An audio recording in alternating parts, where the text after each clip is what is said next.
Well, hello, my name is Caritas Karisimbieke Nalongo, and I am here to give you some good news.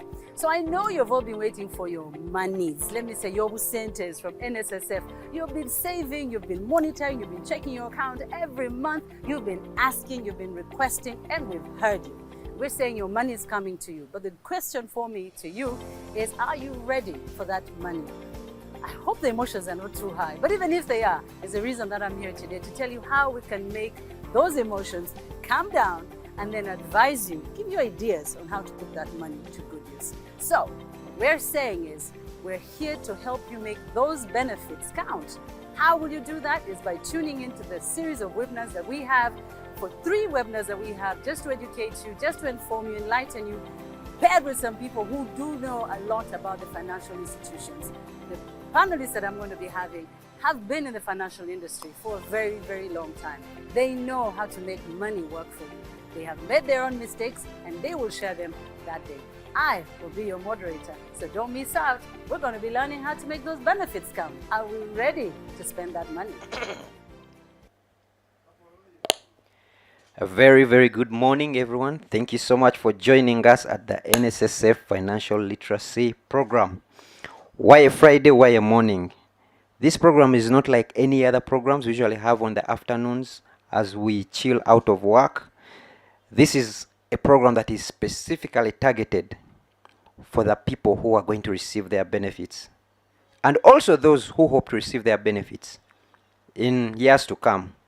But specifically right now, we are running an agenda where we want to talk to everyone that is going to receive. Before you receive your benefit, you need to hear a message of hope, a message of responsibility, a message tasking you to make those benefits count. As you know, as NSSF, our agenda, our mandate is to pick your the money from you, keep it from you, grow it for you, and then give it to you. When we give it to you, you need to make that journey count.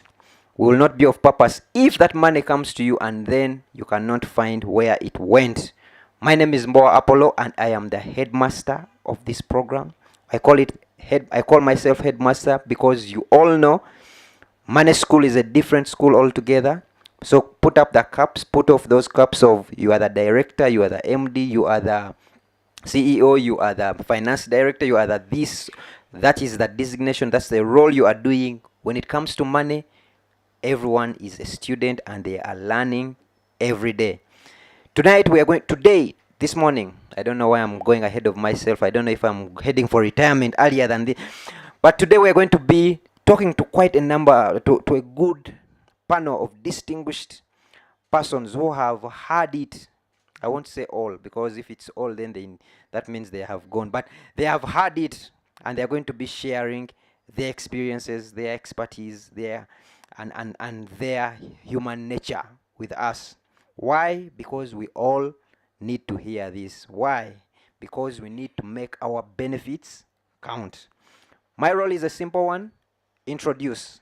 So I'll do the introduction and then leave it up to our repeat student. We have our repeat chief monitor, class monitor, Caritas, who will be taking us through this. So I always want to tell you that even this year, our objectives are staying the same until this changes, until we have seen more people having a longer shelf life, having their money outlive them in retirement. Then you need to leave the money behind, not the money to leave you behind. So until that is accomplished, this objective will stay. We want to build a financially empowered and aware membership and national citizenry.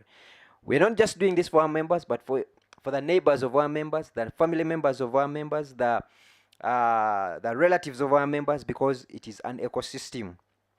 We want our members and the various population segments to have options in their life cycle. Options is a word. It's a plural. You can't have options when you have only one.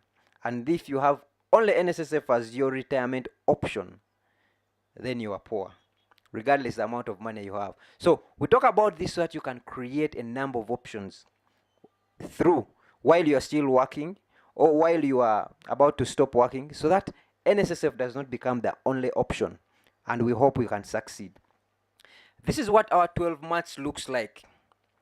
Over the next 12 months, we have 25 members that are going to receive their benefits from NSSF. We are ready for you. We know you, and you will be harassing you with a number of text messages over the next 12 months, just preparing you for that time to come.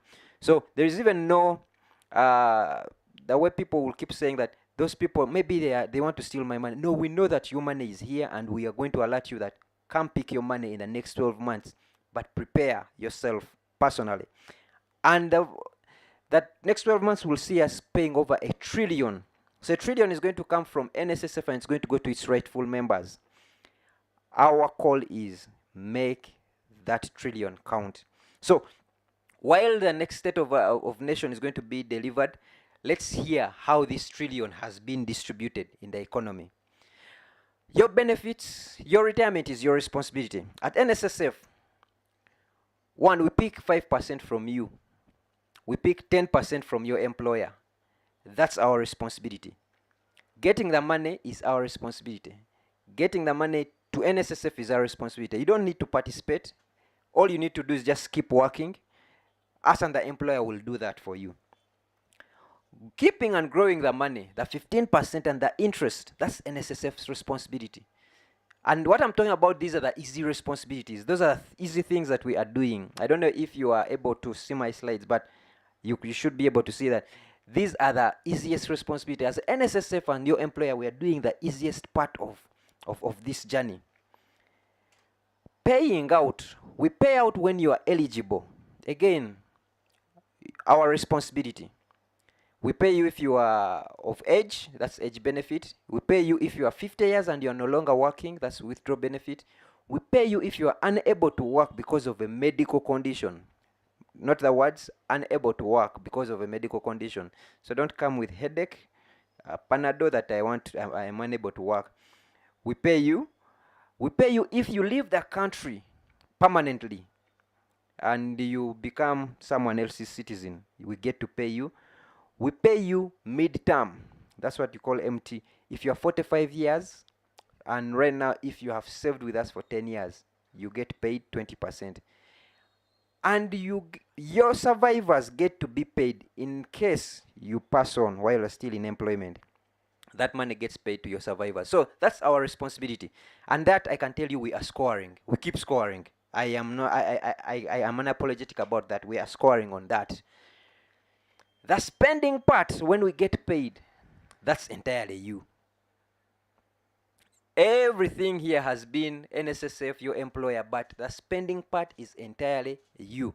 Ladies and gentlemen, I need to tell you that your spend is inclined to your usual pattern. If you have been getting money and losing money on a monthly, your NSSF may follow the same pattern if you don't do something about it. You do not become different overnight. Sometimes when I see people coming at the service center picking their benefits, and they are clever. When people are getting money, they become cleverer than usual. They don't want to talk to anyone because you do not understand these things of money things. They are cleverer. You do not become different overnight. Because you have received money, it does not take away who you are. Money magnifies. So seek appropriate help. You are in charge whether you are or not. Sometimes you say, I've left these things for my wife to take care of. Yes, that's your decision you have made, and you are in charge of that decision. When that money goes lost, no one is going to blame the wife. It is still you. Ladies and gentlemen, you make that decision every day. So your benefits, and as I go away and the back office team is preparing our poll questions, your benefits will locate distant relatives. Once you receive your benefits, there is a father that is going to come up and say, you are my son. You are my son. Like you all 55 years, you never knew you had another father, but now they will come. But you're not obliged to share with them. Ladies and gentlemen, I'm saying these things and they're going to sound mean, but when you get to that age, you will understand me and thank me. I wanted to say when you get to our age, but when you get to that age, you will understand me. When you get your benefits, your dependence will increase. Now, there is a whole myth going around and saying when I get older, I am going to have less responsibilities. No, responsibilities are actually going to increase. We have a survey we are going to publish sometime next month will show that at 55 to 60, those are the people that have the biggest number of dependents. And guess what? We have new dependents. One, our children. Two, their children, our grandchildren, have now become our dependents. But I want to remind you that stay true to your nuclear family. While you are tempted to invite in everyone, your nuclear families, it's not a bad thing to be selfish. It's not a bad thing. I'm just telling you. Your benefits are going to amplify a person of possibilities. All of a sudden, between the time you apply and the time you get your money, you are going to be seeing possibilities. You're going to be seeing a building you can buy on Kampala Road. You are getting 40 million, but you are going to be seeing very many possibilities. You're going to be seeing that person who has been doing passion fruit farming in your village, but they're getting 2 million, and for you see a possibility that I can get 20 million. So you're going to see, but you can't do everything at once. Retirement is long. Prioritize. Sometimes take a break and just say, let me even not do anything. It is okay if you pick your money and you keep it in a parking spot. Interest-bearing vehicles, unit trusts. It's okay while you figure out yourself. No one, you are not under any race to deploy this money. That I have retired, I need to deploy it. You are not even under any race to come and pick it. It is okay. Those are options. That's what we call options. You have the option of picking it and you're not picking it. It's okay. Allow me to go. I'm going away. Your benefits may ask you to settle scores. Because you have received your benefits, all of a sudden you realize that these people left me. They built their storied house. And all this time I've been coming from a bungalow. Let me also build a bungalow, a storied house. I've been driving this Vitz. I'm also getting that Prado. I've been seeing my boss driving in a Prado. No. Now I'm going to settle those scores. No, please. Don't settle those scores. This is your journey. It's not anyone else's journey. Relax and just take your journey. Your benefits may trick you into normality. You thinking that it is normal for you to be receiving your benefits. Because you are receiving 100 million, you start thinking that it's normal for me to receive 100 million every time. Probably you are going to receive it only this once. You may never receive it again. So don't trick yourself into thinking this is business as usual. For us who are receiving 100 million, we are in priority suit. We are in advantage banking. You even go into a certain type of banking that you have never been to because you have received that one-time payment.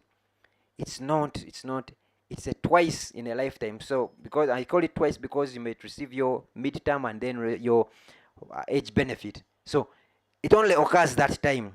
It's only a few people that have had, and as we shall hear as we go on, that have had the opportunity of receiving this more than once. It may not be you. So what do I call you? My call is to you. Be selfish. Be selfish. Let me say this again. I know my family is not listening in, so let me say it. Be selfish. Think of you first. You are the more important. You are the person who has worked for this money. You are the person who has saved this money. So think of you. Don't think of saving the entire nation with just your benefits. Be selfish. Be slow. The opportunities will never run out. Their broker is going to be calling and saying, this hot deal is going. If you do not, madam, deal we kugenda kono deal. But madam, slow. No, it's okay. You be slow. Opportunities will never run out. Actually, that deal will even return to you cheaper. Just be slow. Be slow. That's my call to you. Be okay. Losing out on a deal won't kill you. Losing your money after retirement will kill you. You will die because you've lost money. So be okay with losing a deal, but don't be okay with losing money. So anything you do to protect your money, this is your money. Be patient. What failed you in 55 years will not be built in that 1 year. You have failed to drive Mpenkoni. Do not start trying to buy it in that first year of your retirement. Be patient. Be patient. Remember, In retirement, your income slows down. Your expenses gain and sometimes even accelerate. But you are the constant, and this is personal. So while we are, and this particular segment is just for you people who are about to receive benefits, and we are going to do this over and over again. Every time you see Caritas here, just know they have come for us. This is yours. But why do we do this? Because you are the constant in this. While you are tricked into thinking that things are going to go away, I'm not going to have expenses, it's just going to be me and my wife. Even your wife is probably looking at you and saying, I cannot live with this man if he loses this money. So you are the constant. So be personal about this and make your benefits count. So ladies and gentlemen, it's personal. I want you to remember that always, as the back office team gives us our poll questions, we need to remember to make our benefits count. That's the only time we can call them our benefits. Otherwise, we're having a back office conversation here and someone was saying, but then why do we even call them benefits if this money comes and it doesn't benefit us? It doesn't benefit you only because you didn't make it count.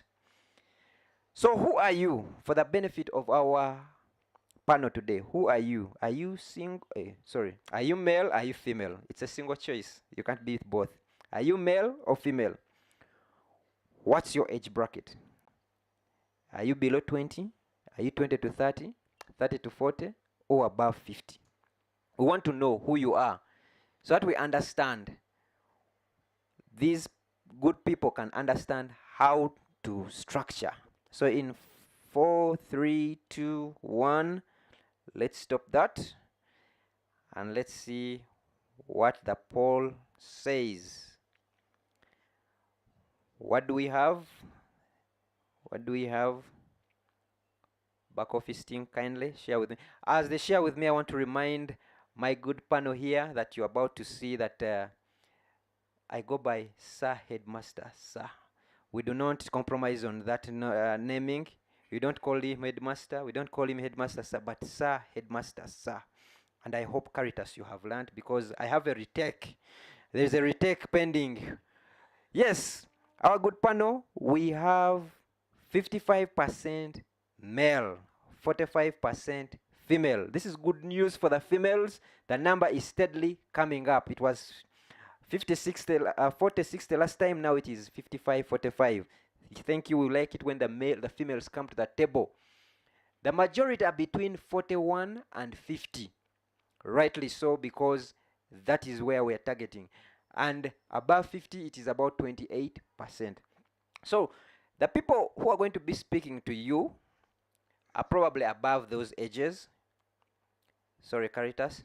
Above those ages, declared national ID age.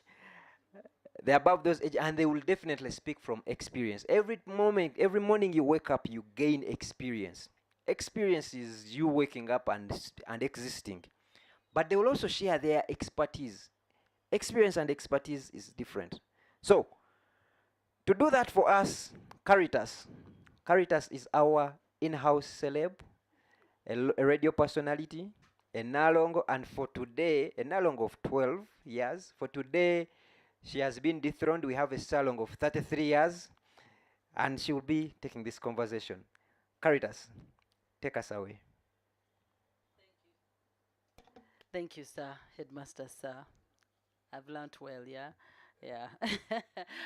First of all, thank you so much, all of you, for tuning in from wherever you are tuned in. I am going to say Happy New Year because I haven't been with you since last year. And I know I'm always asked, but why do you continue to say Happy New Year? It's still January. It's okay. What works for me? Happy New Year to you, and thank you so much for being a part of this lesson today. My name is Caritas, aka Nalongo, and a lot has happened since the last time I was here. We're here for the same reason, but the conversation changes a little bit because my panel here changes as well. And also some experiences, some stories that I have to tell you, or what happened, what has been going on in my life since the last time I was here when we talk about money. We'll get into that a little later on. But I've got to tell you to tell a friend, a relative, wherever they might be, that you've got to tune in. And we're across the platforms on YouTube, we're on Twitter, we're on Facebook, and our hashtag is NSSF Financial Literacy. You've got to learn about money. And I mean, it's so cool that you get to be taught free of charge, by the way. You're just there seated in your house chilling on your gadget, and we are learning about money. A lot needs to change, and I continue to say the biggest lesson was the onset of COVID, and then after that, what lessons we learned. And I hope we didn't go back on those lessons. I hope we continued in that path. But also, talking about the stats that we saw of the people of you that have tuned in today, it's good once again, like Mr. Headmaster said, that the number has grown. I think that's to say that we are loving learning about money. We're loving how to learning about money, making money work for us, and also getting to the table where we talk about numbers, about money, and about achievements, even about those mistakes. Yes, so talking about mistakes and achievements and all that, we have our panelists. And I'm going to start from my far left. I introduce to you the amazing Eni Drugumayo, who is the Director of Corporate Services at UNRWA. You're very welcome. Thank you, Caritas. Yeah, and abali eyo yonna gye muli oba osinziddewo oba obuli Masaka oba oli wherever you are, tusanyuse nnyo okubeera naawe wano ku mikutu gyaffe egya Facebook, YouTube ne Twitter. Gamba muno agambe mune tuwulirize. Tugenda kuyiga bingi leero ku kyesente. So reason why I turned to Luganda is I wanted to ask you what in a layman's language what your job entails, because it's too Englishified. Let's Lugandarize it. If you were telling a layman, what does your job and what do you do at UNRWA? Thank you, Caritas, and good morning, my fellow panelists and my host, and good morning, viewers. As introduced, I'm Edna, not Enid, Edna Rugumayo, and I work for Uganda National Roads Authority. My job is, as Caritas said, Englishanized. I'm the Director Corporate Services. But simply is my area, my responsibility is to support the business of Uganda National Roads Authority deliver its mandate. So under my docket, I look after the accounting for resources, budgeting, payments, accounting, financial reporting. I also take care of the ICT, enabling the environment, and I also do the administration, where almost everything falls: transport, office facilities, name it, falls into my docket. So that's what I do. Hey, that's a lot of work you do, and I'm sure a lot of money is exchanged in that space. That's a whole lot on your shoulders. I respect you for that. Thank you so much. Edna is going to be one of our panelists today, and I can't wait to hear the stories that have made you, that have brought you to where you are when we talk about finances. I always think about NSSF like raising a child. You know, start from a baby, you do everything you can, put the education, skill them, impart goodness into them, hoping that when you release them in the world, it works for them. So it's like NSSF, they're saving for you. Then at a certain point, the money is released back to you. So yeah, I hope that money gets to count, and we'll talk more about that in just a little bit. Now, next to me, my immediate left, is a gentleman who, should I say, is in love with SMEs. He says he has a special liking for SMEs, and he's going to tell us a little bit about how and why and exactly what he does. Dennis Lindo, you're very welcome today. Thank you, Caritas. Thank you so much, and it's a pleasure to be with you this morning, and of course to share with many members of the NSSF fraternity. My name is Dennis Lindo. I normally tell people I am, and mark that word, I am the only Dennis Lindo in Uganda, Come on. in East Africa, and Africa south of the Sahara. I am. And I think for me, that's a key thing, something that you learn as you grow, that you need to identify who you are. And the moment you get to know who you are, then that enables you to define yourself. Can I quickly ask what your name means, Lindo? Lindo, it's just a name. It's no special meaning to I it. mean, it's just a name because Okay. I've seen people changing their names even at a Stage later. names and Yeah, all. so it's just a Okay, name. okay. And I am an enthusiast of the small and medium enterprises.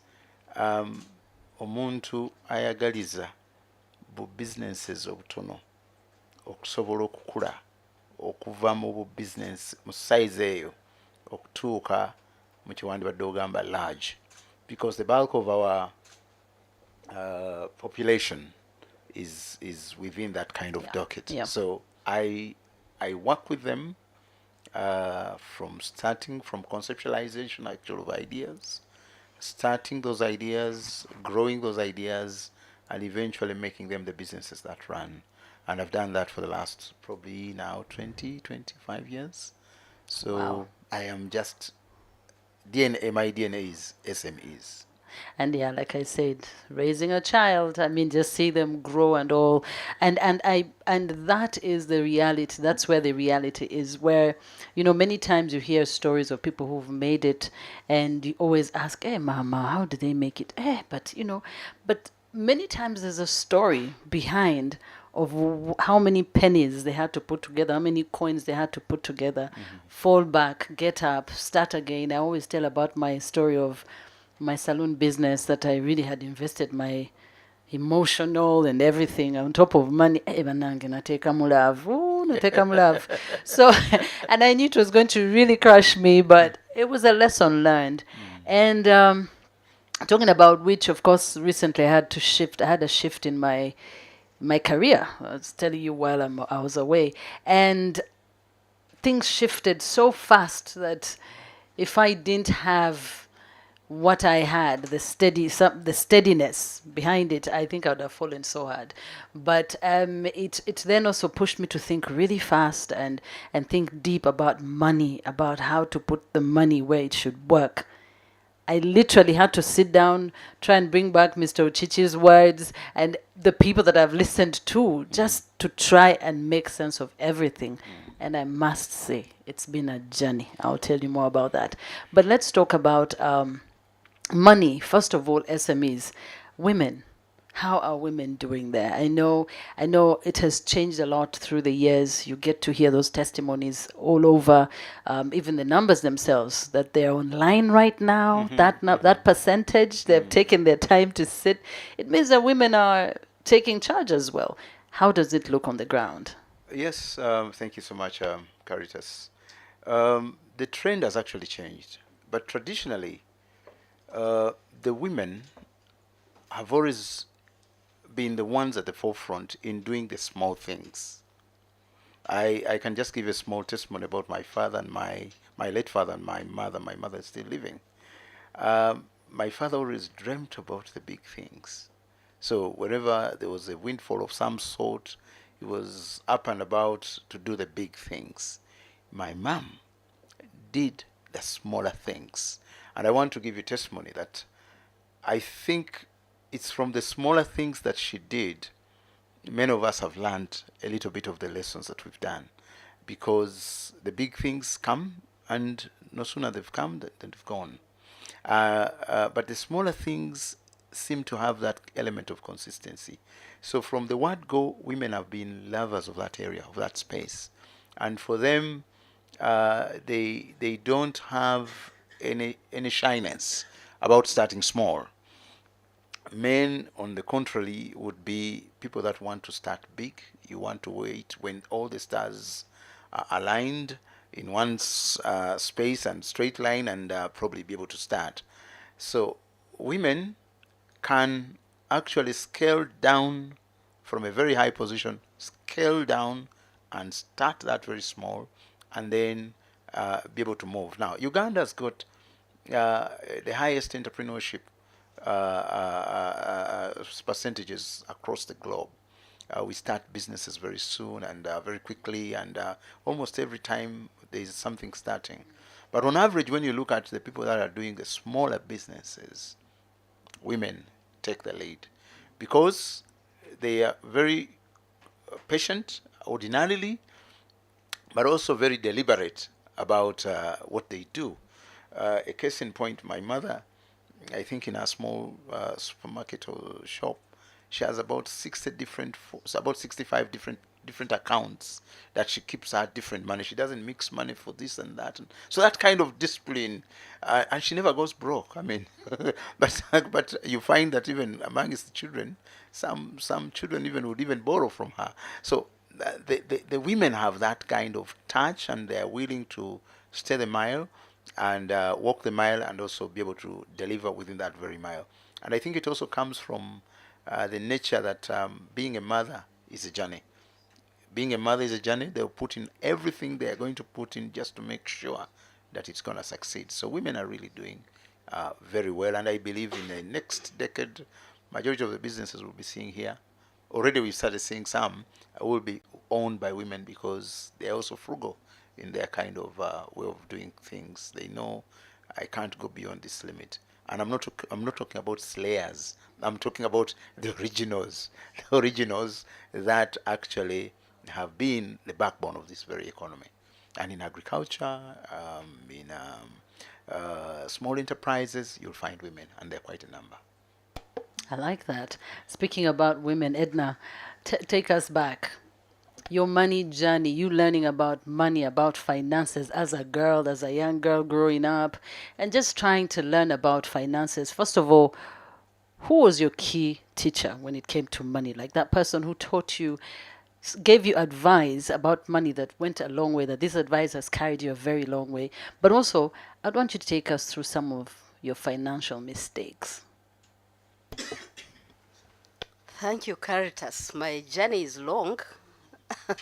I don't know whether you have the time to hear it, but I learned late in life about money.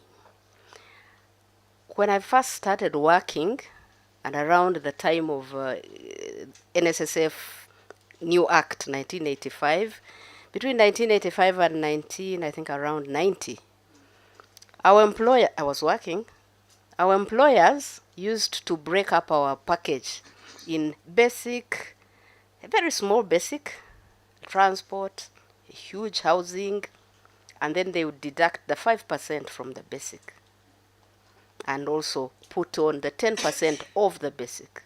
So really, to us it was, this NSSF money reduces our net. So it's okay to have it on the small basic.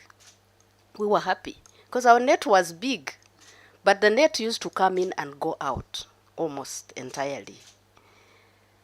When NSSF started enforcing the 5% on the gross, whatever that gross is made up, we saw an improvement in what we were saving. And initially it looked like, our net is going to be less for very long, but over time we got used to keeping within what we have got, and it was comfortable over time. So our benefits began making sense, and over time, of course, when you are 30, 35, 55 is a long way. So you just say, oh, this NSSF, I don't know whether it will come. And 55 comes, and I get my benefits very eagerly, and I'm very eager to do very many things. It looks like a lot of money, and I start out without a very clear plan, but everything that came was a good idea. So I got a small business near my home, cooking food for some hostel near MOOBS. I had never done that kind of business or any serious business as that. So it's really, I'm a first-time entrepreneur. I get hit by the risks. Market cost of production, overheads, electricity, rent. I'm serving students who are very frugal with their money. They don't want to spend much, but they want to eat good food. Now I'm torn between balancing the two, so I really didn't make any money for a year. I cut my costs and got out of that. Then we had started, my husband and I, building a house in the village, so we put in a good chunk to complete that. It's a good 4-bedroom house to be good when our children are going to be coming back home. We'll have space. Yeah, finished it. It's there. It's comfortable. We enjoy ourselves when we go there. But looking back, I wonder whether it was really a wise choice to do. Did I need to do it that big? In any case, they'll be gone soon in their own houses and I'll be alone. So I didn't spend everything, fortunately.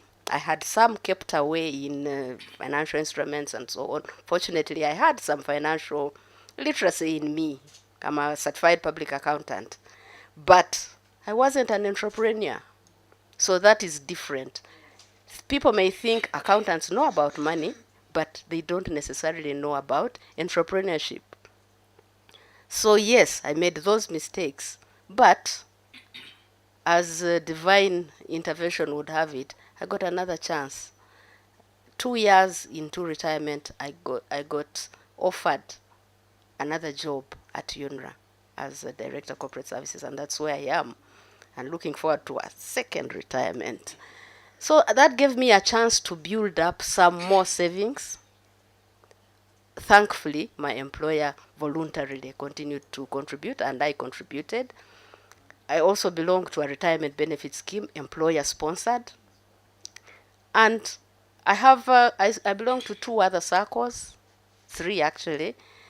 So I have put aside different savings here and there, and I monitor my savings, and I am ready now to retire again and not make the same mistakes that I made then.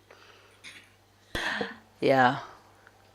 Wow, retired 2 years into your retirement, and then you're offered. That's a very rare story, very highly blessed and favored you are, and now you're even more financially empowered. You understand more about money. And do you have any ideas what you would want to then go into after as an entrepreneur? Away from you tried an eatery and that didn't go, what would you want to do now that you know more? I've assessed myself. I'm not really an entrepreneur. I've tried the restaurant, I've tried a bit of farming, I've tried trading. I don't come off very well. I think I'm rather risk averse to go into entrepreneurship. So I'm going to have to find ways where I can put my money and not have to bother about it. That will be my mainstay. And then whatever I get, if Apollo wants me to be a teacher, I'll come and give my services. If someone else wants me to talk to their people, that will be an additional. But my main income is going to come from the area of fixed interest instruments, where I can put my money there and leave it there, and the credits will come whenever I need. I just want to talk about an experience with my grandmother. My grandmother used to keep 2 granaries, and she would have 1 granary and say, "Don't touch it.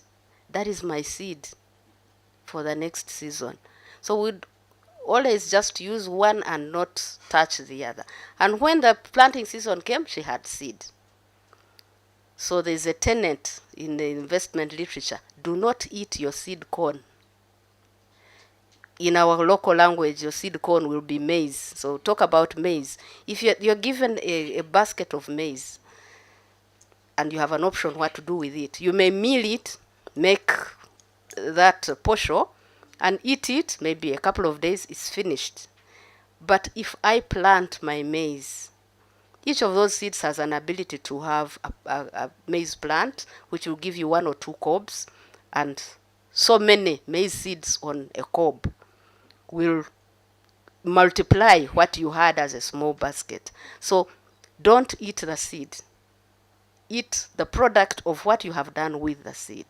So that is what that will be my main plan. Tolya nsigoyo. Si kyekyo tolya nsigoyo gy'ogenda okusiga. Just let it be there.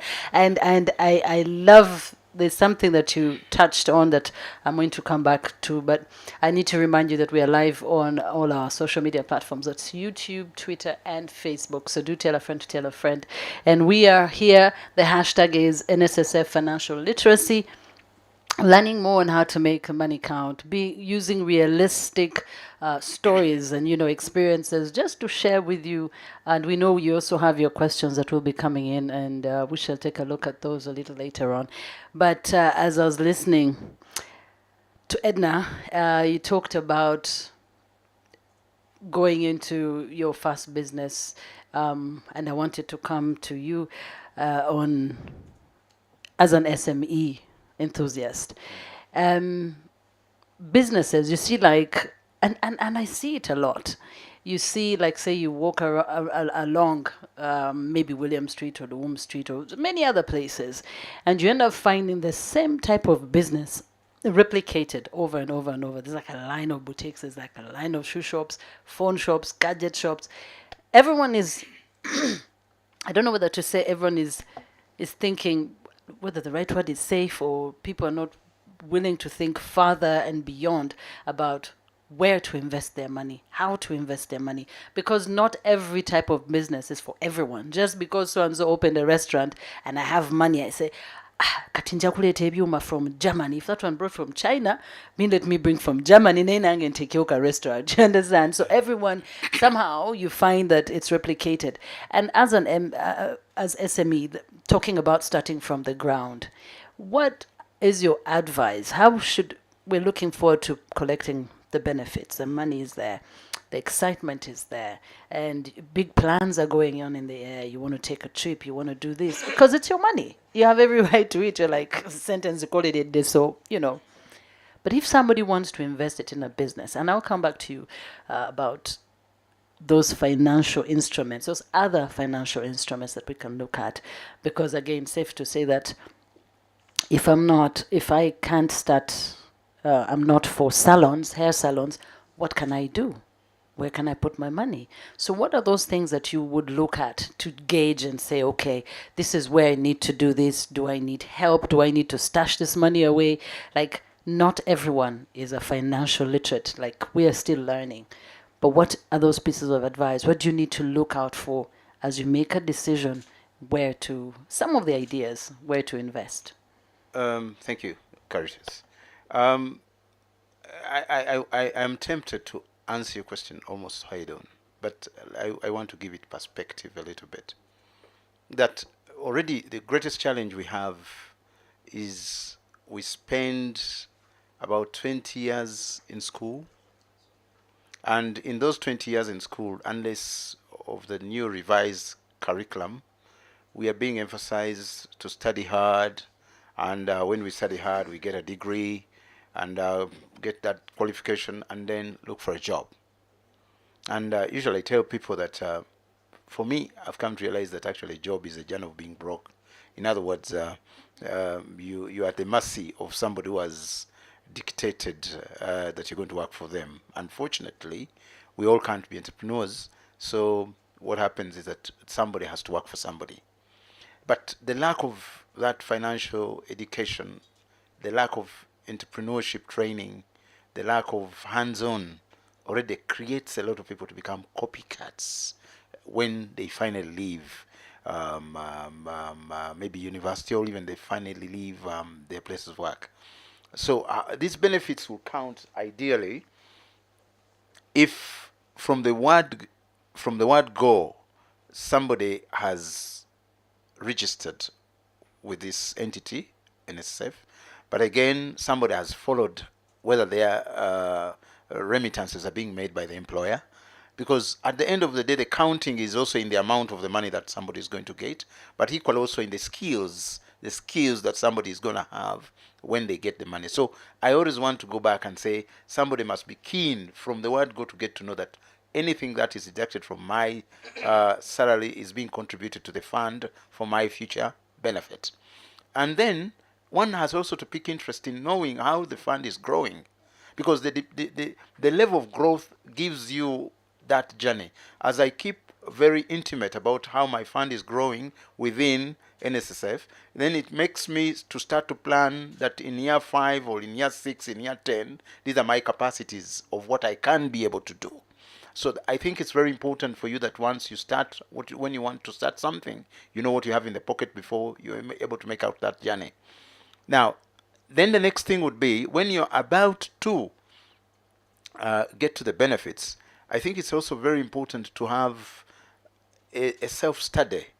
You should have had this even long before, but a self-study, because within the self-study, there are capacities that we get to know our strengths, our weaknesses. You've just heard Edna saying she's not cut out for being an entrepreneur.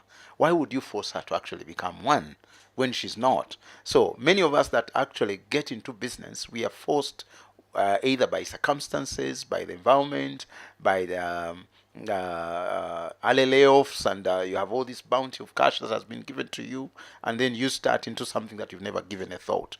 But in your self-reflection, it means you know your weaknesses, you know your strength, but also there is a very important thing that you get to know, whether you have talented in a certain aspects. I have seen, for instance, many people that start what they do as a result of their talents.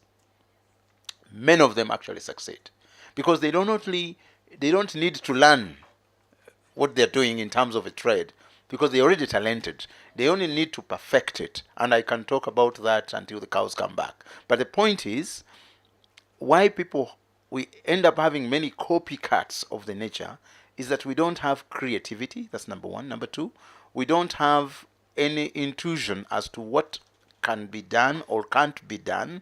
So the easiest thing is for me to do a copy and paste, and then I don't know where you are coming from for you to have decided to do this business. Now, when the business finally starts, we learn from the experience, the hands-on.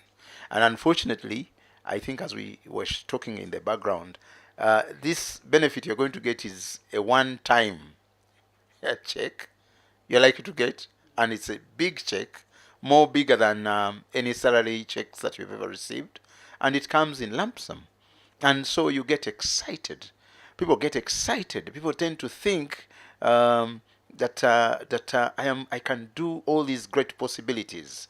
You're a jack of all trades and really a master of none, so you get into that area. Now, to get to your question, you find because you're not well schooled from an entrepreneurship point of view, you're not well schooled in terms of knowing your capacities as a person, you only see what others have done and you do, and you don't know for what reasons they're doing them. So you get there, you don't want to get into the dirt, and it requires that you're going to be in that dirt. And then that already repels you off, so no sooner than you've started, you've already closed. Let me tell you something. The challenge of money is usually excitement.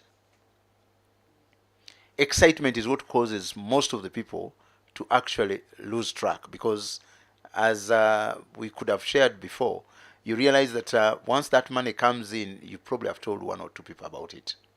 So they also tell it to another person. They go to the mountain and tell it to everybody that so and so is going to get so much money. And before long, your cousins, your brothers, and everybody else is within the queue, and each of them wants to take and partake a bit of that money that has come to you. But you yourself are not even sure about what it takes to start an enterprise. So what ordinarily would have been the requirement for me, I think, is that as somebody gets closer to getting this bit of the money, they need to take a back seat. First, forget about the money. After all, it's your money. Even if you decided it's going to be longer, another year within NSSF, as they still hold it, it's your money. I want to testify that it's actually money NSSF pays because I'm a beneficiary.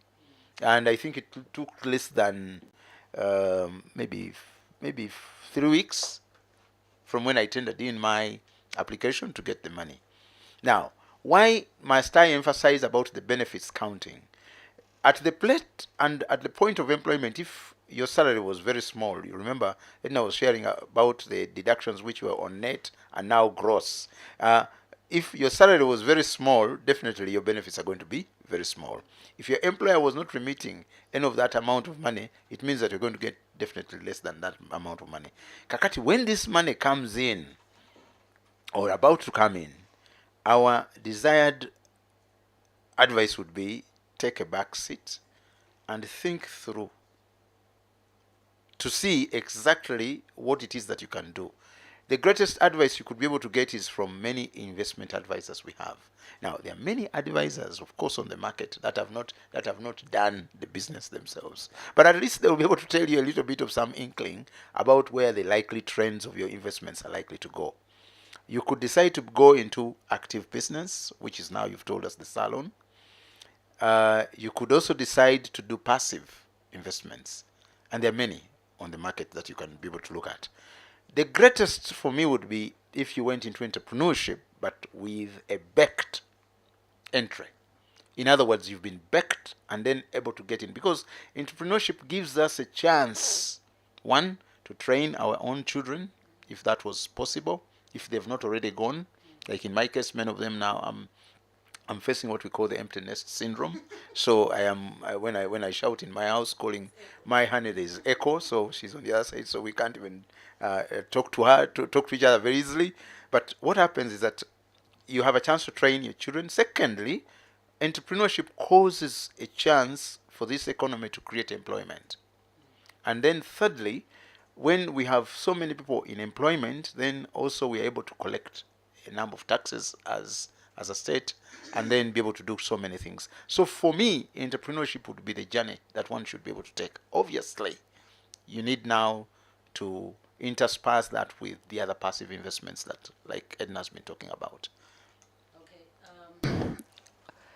Your questions, I know, will be coming in. If you have questions, we're receiving them, and we will come back with them in just a bit. Remember, the hashtag is NSSF Financial Literacy, and something that we touched on, that's family. I want to come back to that. That's a very sensitive place or subject, and we also want to understand a few of those financial instruments. I want to, because again, you just never know. I could also, just like Edna, spread those monies here. There's another account here. No, it sounded so good. I was just like, hey, mama, I want to get there as well.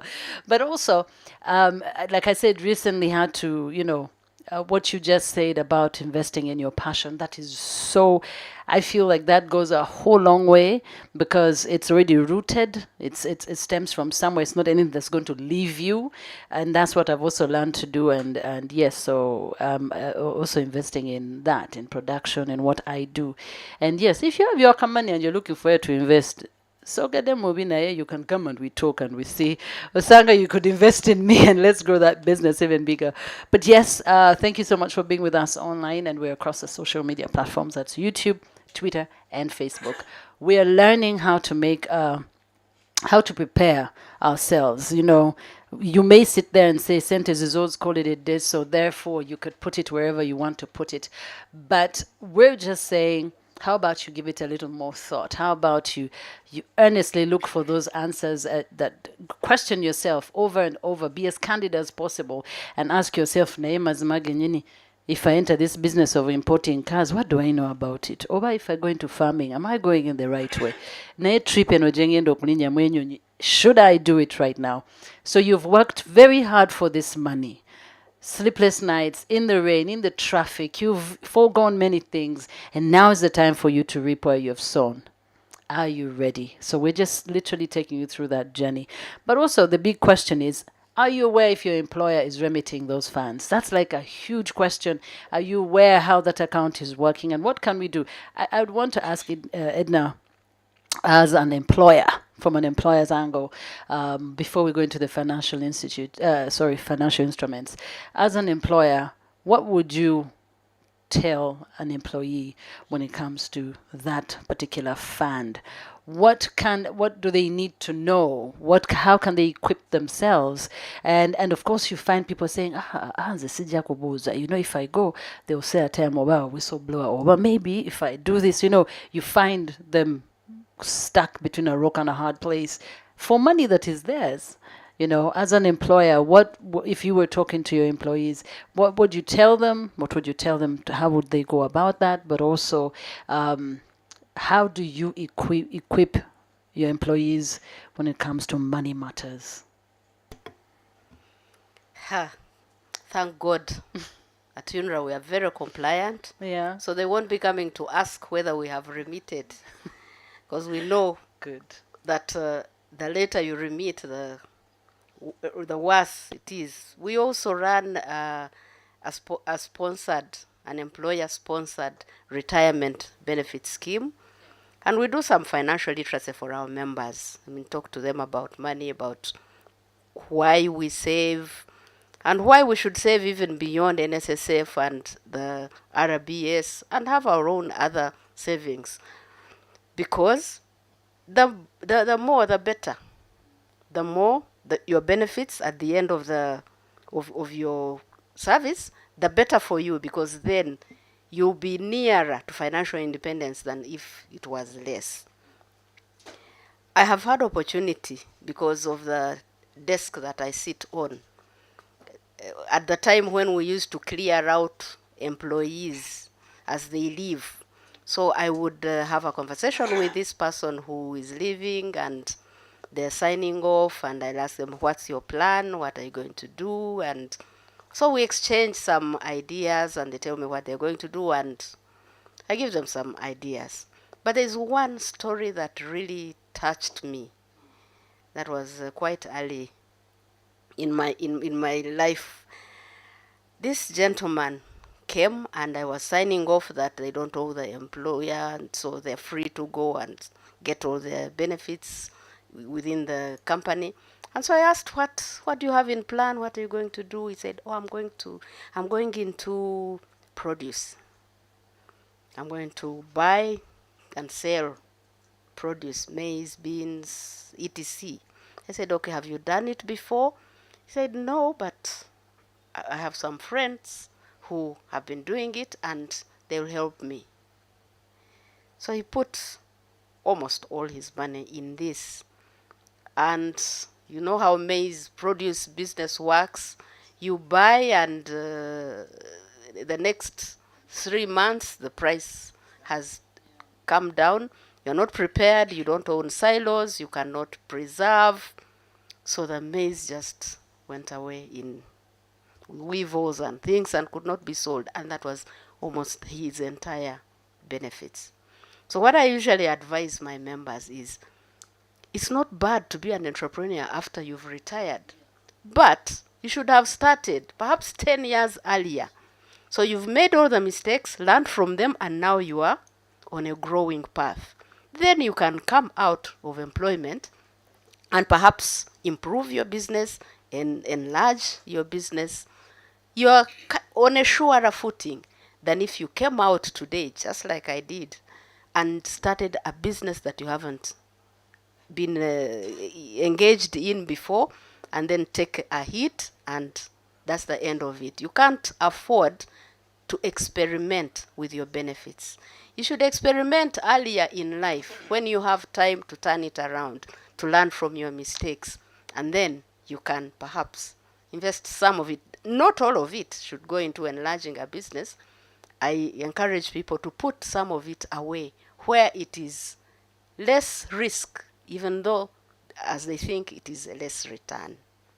And I know, and we're going to get to those ones. I'm seeing you're pressing. Yes, tell us. Yeah, she You was want to saying chip something in? very, thank you. Edna is saying something very important, that the starting of doing something should have been ideally before you're able to retire. I know the critical question which has always been asked to me is that my employer cannot allow me to have a side hustle because then that takes away my focus on my current job. So my employer may not be able to allow me for that to happen. But my advice would be that the beginning point would be a passive income, passive investment. And then that allows you to get used to getting slightly more money than what your ordinary employer would be able to give to you. There are also businesses that one could actually just do on the weekend. I mean, in your passion, I know there's a lot that you'd only just do over the weekend. So I want to support what Edna says, that you should not have wanted to start just at the point when you've broken off from employment. You need to have had that history. But that history can be helped even further if you decided that I would initially do passive. Now, there is this great thing that usually happens to all of us, as we were sharing earlier, that when everybody gets to come to you because you've gotten this money. Now, you can imagine somebody who has taken that money into maize. When I was slightly younger, before even I retired, I got somebody who was supplying World Food Program maize, and when you talked about maize, it caught my attention. And we went into Kamwenge there, and I didn't even know the countryside. And this was not money for retirement; it was money for which I had gotten, I think, partly from my father. And so I went into this great business, and we brought maize, only to realize, when you bring maize and you're selling it to an organization like that, they check the bags with a certain gun that tests to check sure whether all that is maize. But they actually literally pour that maize on a flat, top lane, just to make sure that you brought the tonnage. And half of the bags had stones. And I'm telling you, you did not know. You're just here. You're lying in the in the hotel, waiting for the guys to load, and they load these things. And I'm not talking about very big stones. These ruinja, but which are ruinja? Kati, the maize was rejected. So how do you sort this maize and the stones out? I lost. I can only imagine. You're already budgeting for that money. And I remember my father did not talk to me for a long time. So you can imagine if that was money you've gotten as your benefit, and you go into. One of the other things I did, when I got not even benefit money, much earlier, somebody came and told me there is a very good business we can do in the Sese Islands, and I said, yes, we can do this business in Sese Islands. It was entertainment. So I carry equipment on the lake. I want you to understand this bit.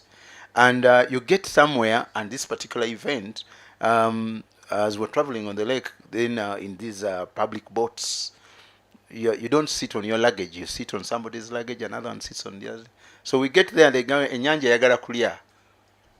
And I'm serious. I'm telling about adversaries of business. And so they say, Nyanja yagala kola chi? Kulia. Kakati, oli atudde ku matoke, they throw in the matoke. Oli atudde ku kawunga, they throw in that one. Kat mine was a generator. 2 weeks ago, I was back in the Sese Islands, and I was training a group of people from an organization, Hima Cement.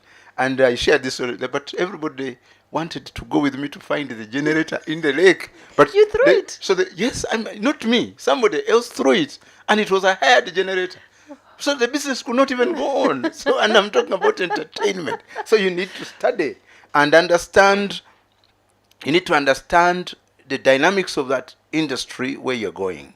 We have industry dynamics and we have business dynamics. But I want to say in an hour or less, we probably cannot go into all those details. But what I want people to accept is that start doing something.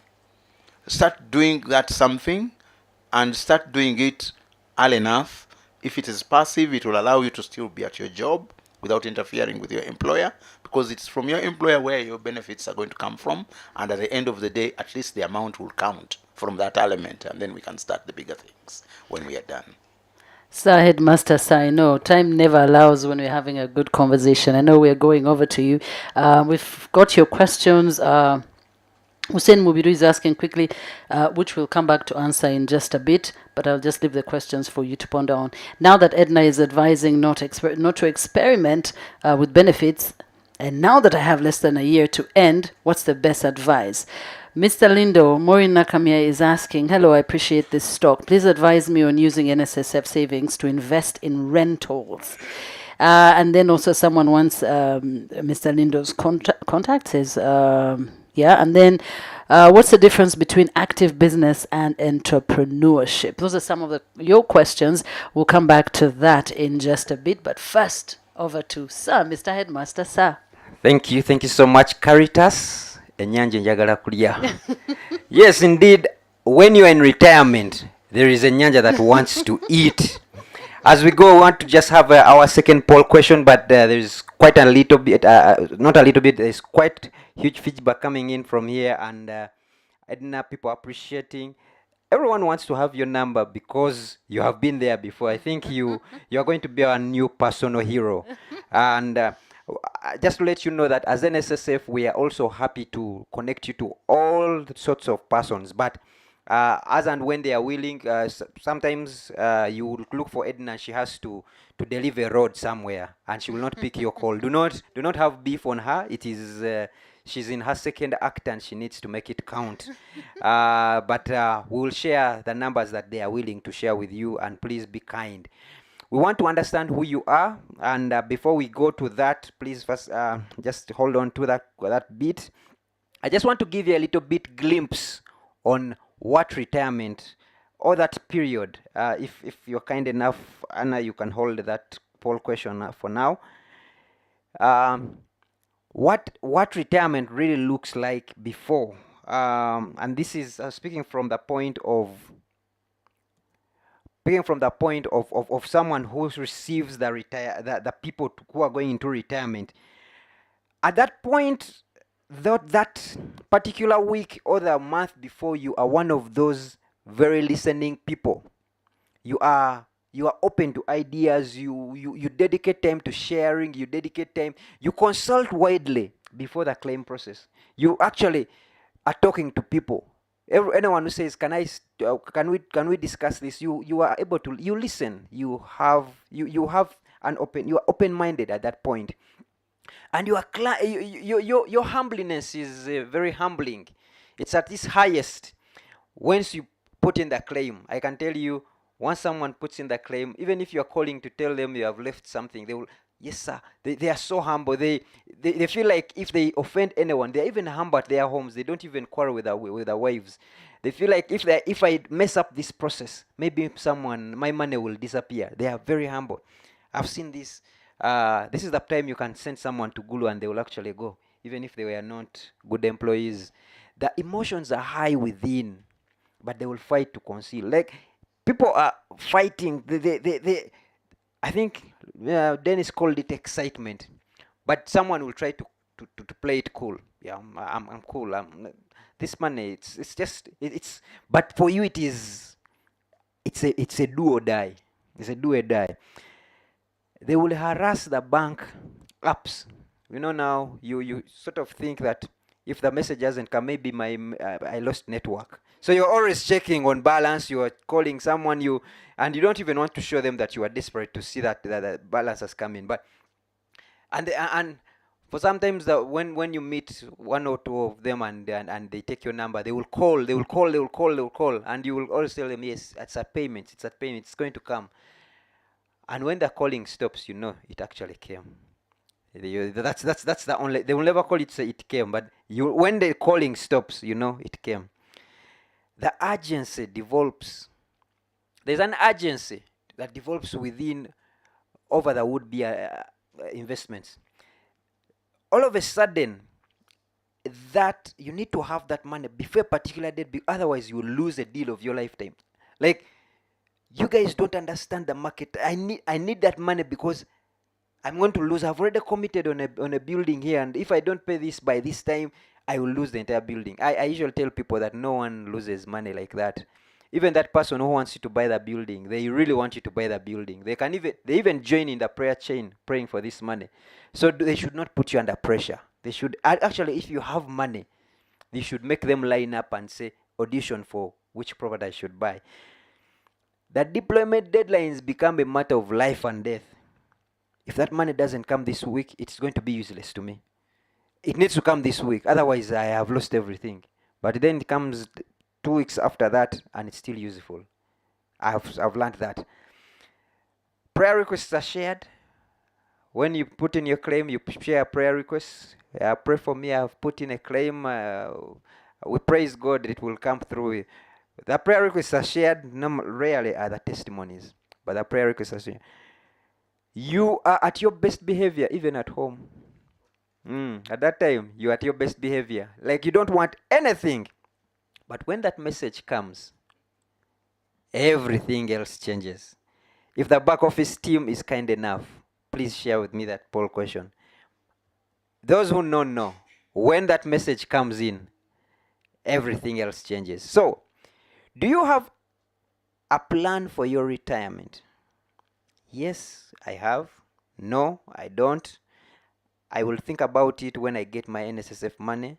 I don't like to think about retirement. I will plan when I get there. Retirement scares me. What is your peak? I want to understand so that these gentlemen and lady can articulately share with us.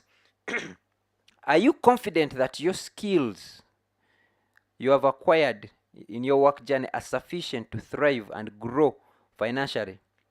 To help you thrive and grow financially in your retirement? I'm extremely confident they will help. I'm confident they will help. No, they won't at all. I don't know if they will.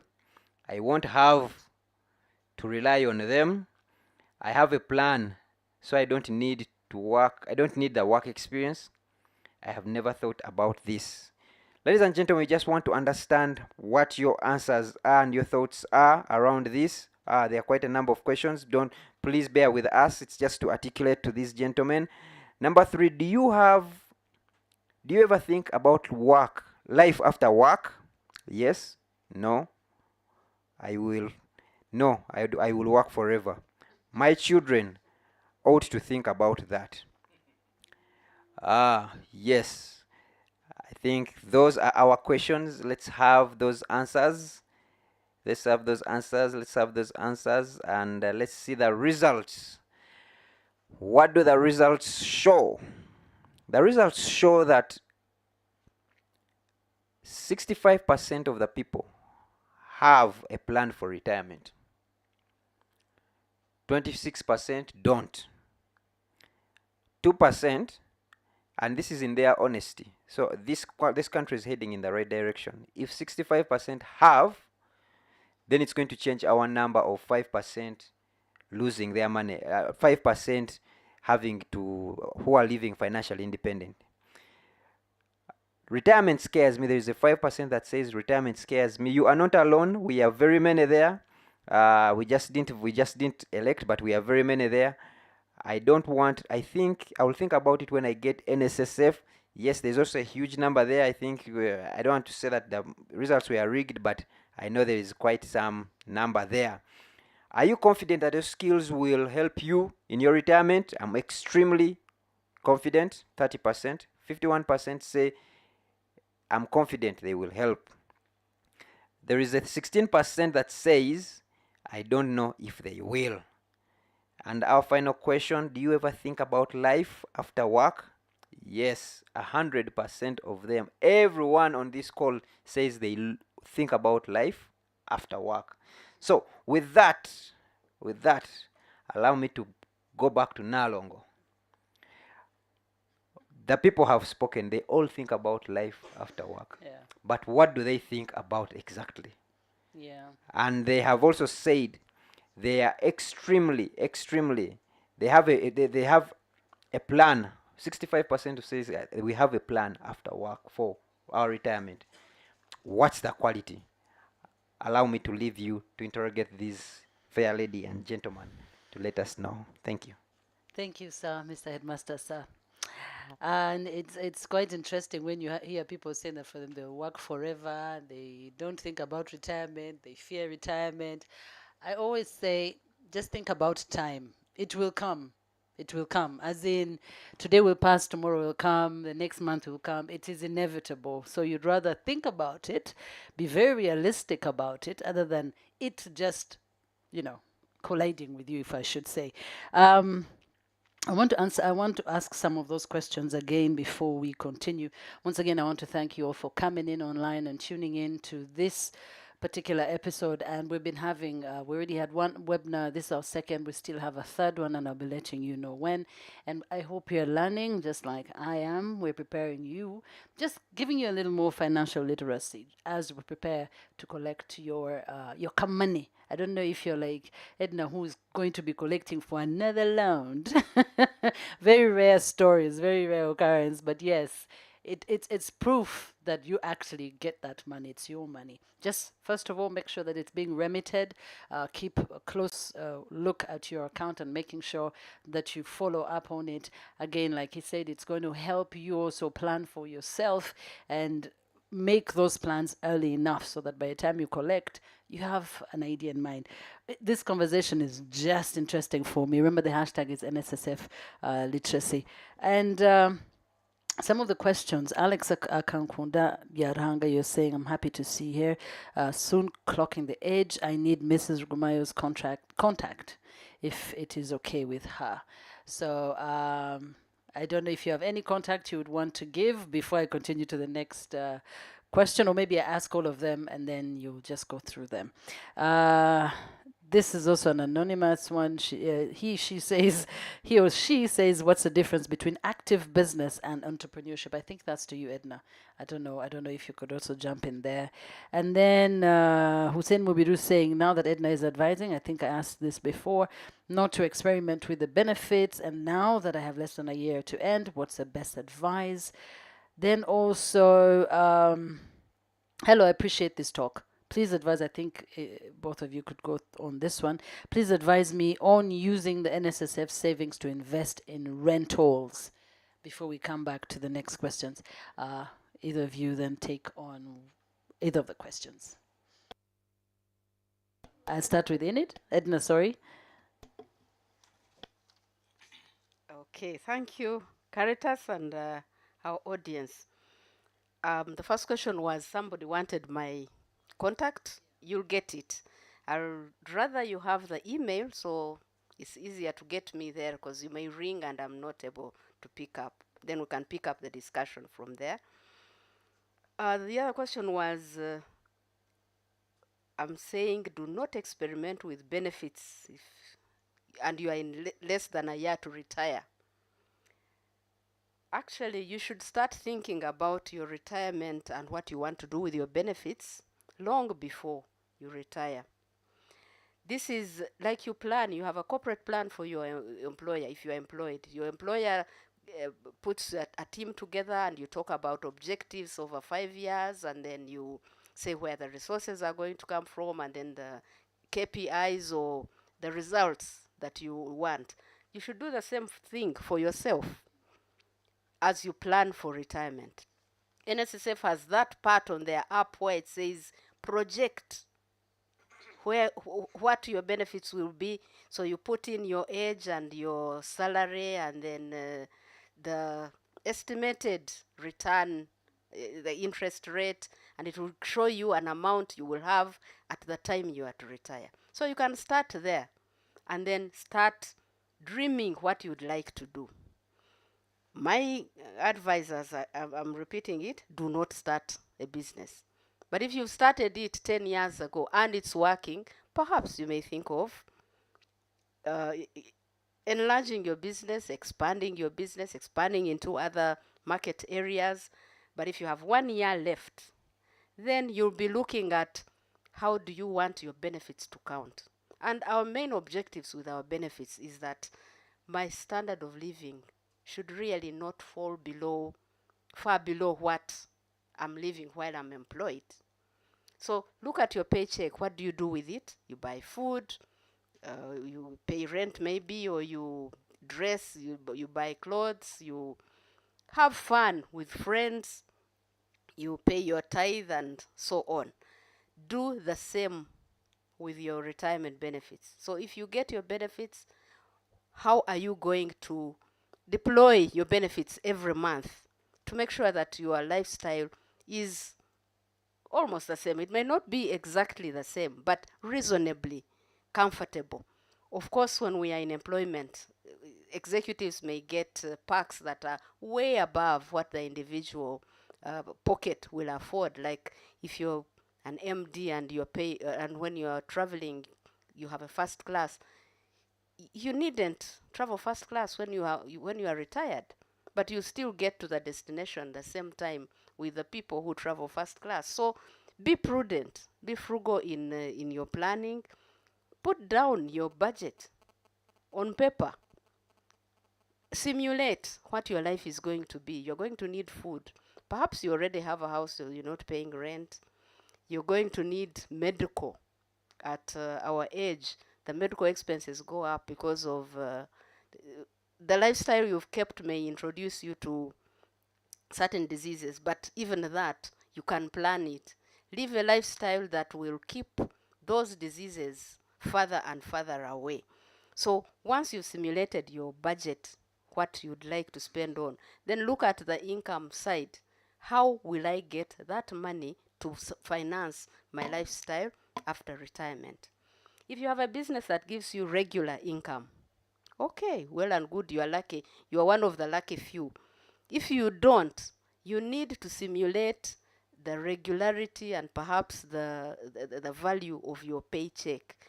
Have those instruments that will give you payments regularly, so that every month, at the time that your SMS from the bank used to come in, you have another SMS from the bank telling you that your interest on this bond has come, so that you're not making such a huge change from the life you lived before and the life you've lived after. The statistics that NSSF shows us say that 80% of us who receive our benefits, it's gone in 2 years. That is sad. So we need to change that and make sure that we reduce that percentage, so that we live with the seed corn, the maize seed, longer, while we are living a comfortable life. I think I'll let Dennis take the entrepreneurship question and the rentals. Yes, thank you, Edna. Um, uh, I like the cautious entry that Edna would like to share with all of us, and about true. And I think from the context where she's coming from is that when you're about to retire, you're handling many emotions within the air.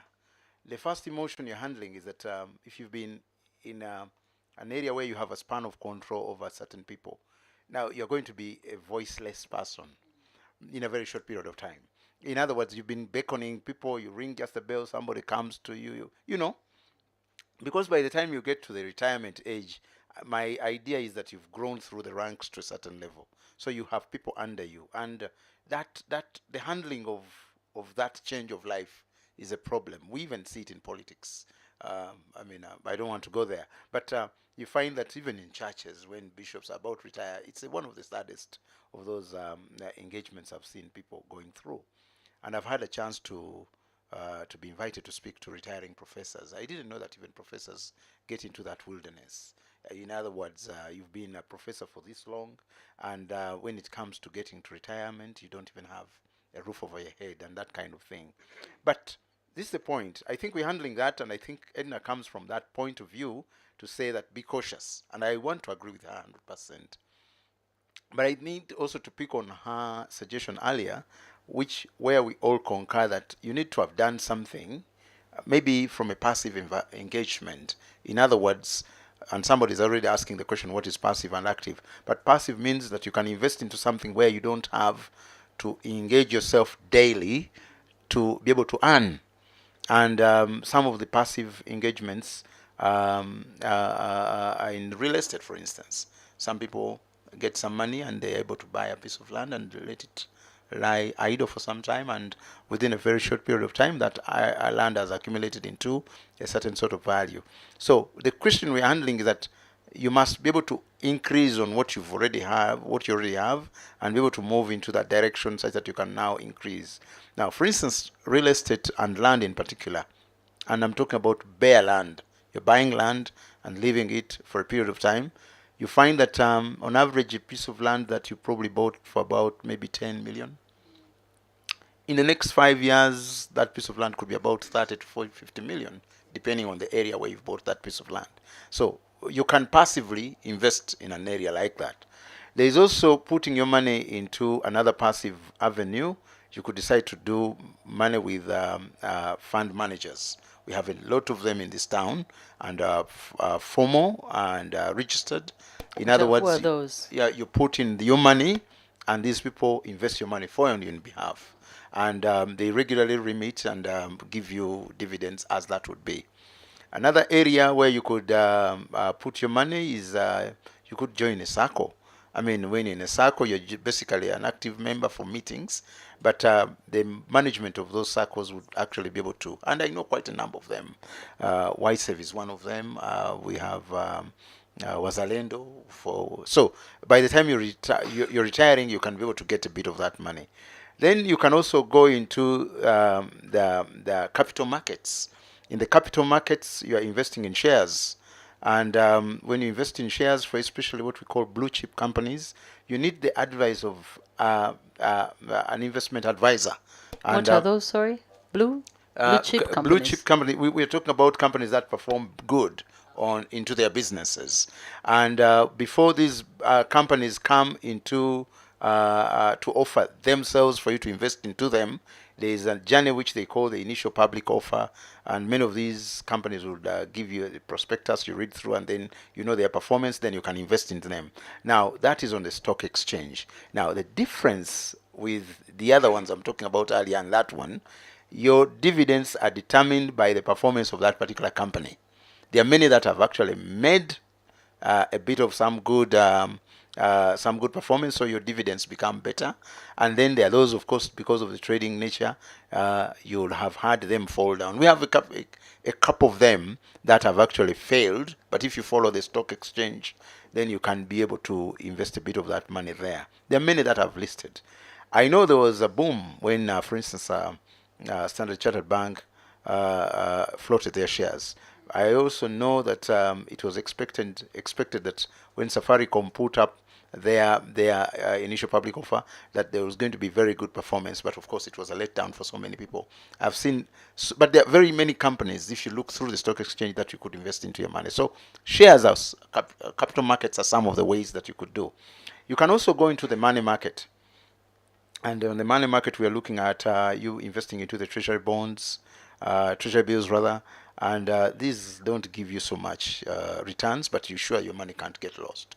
So actually banks, a lot of banks, financial institutions invest into the treasury bills because at that point in time, through the central bank, the government wants money, and so they borrow through, and then you tie your money for 90 days, 180 days, and within about that period, your money can be able to be redeemed plus interest. But of course, with those interest rates that are whatever varied.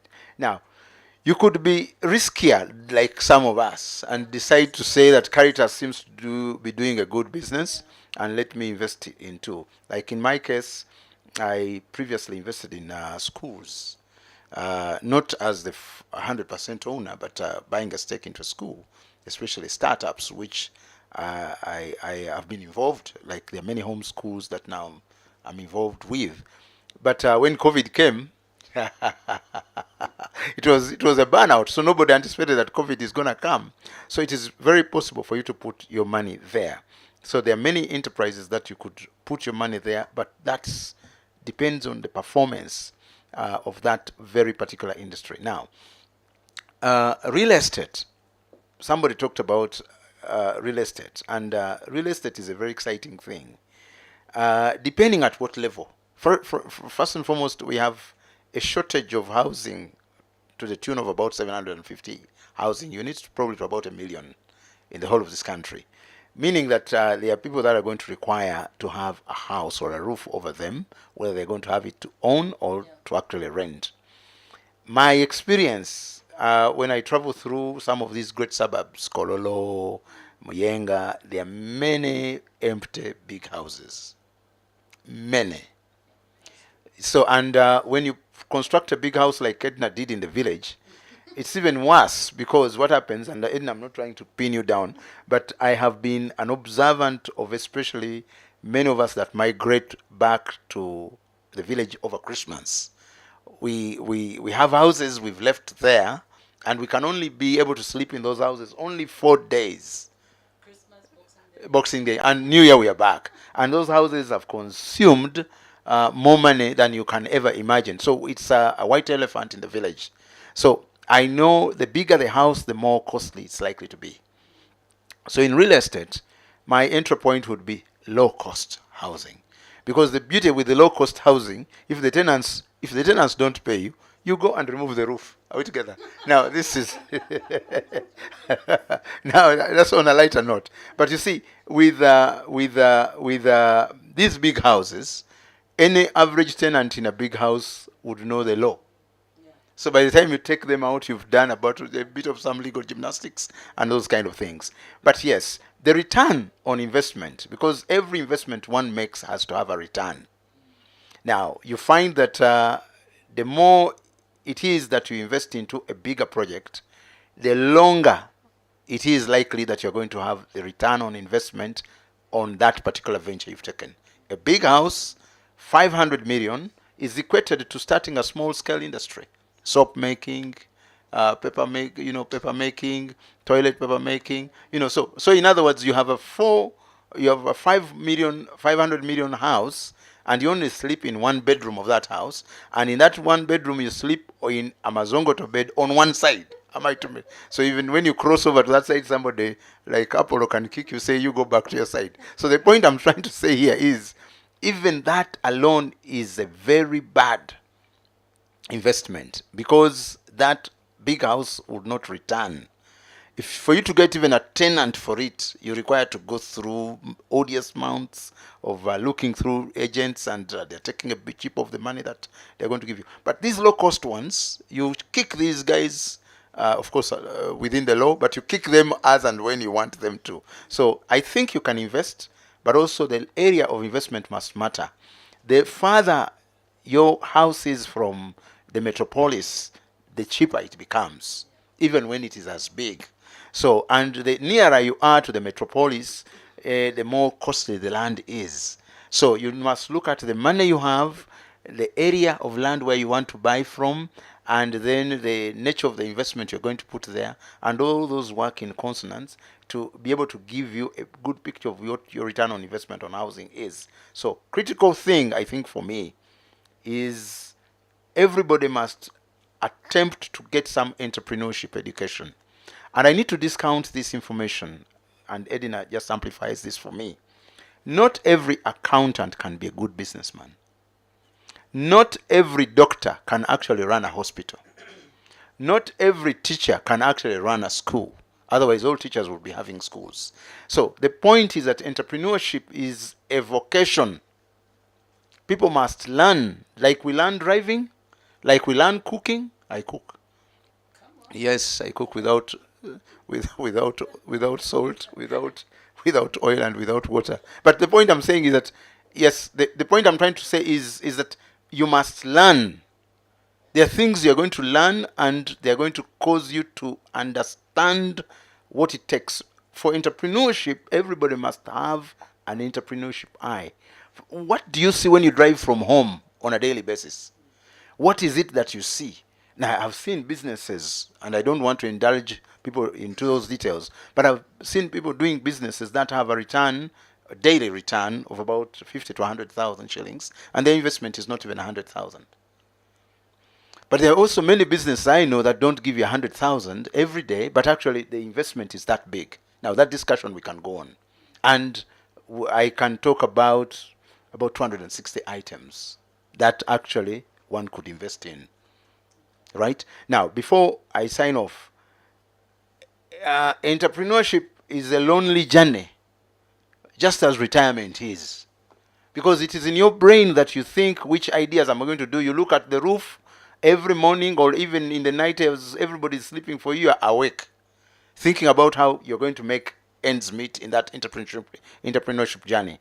But equally, the retirement one, actually, I want to tell people, the period you spend in education and working is much shorter than the period you're going to stay in retirement, whether in number of years, but also in number of effects And I was telling you, your bills become higher.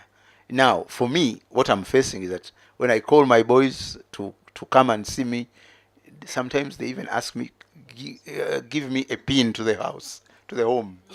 So they don't even know the home these days. So what I'm trying to show you is that people forget you so easily. They ask for a pin to come to my house, and I've paid their school fees. Because the Uber man wants a pin. Am I communicating? So when they finally go, you become so lonely. When you're not in active employment, when you're not in active engagement of anything, the aging even becomes faster. And then our spouses even decide to leave us.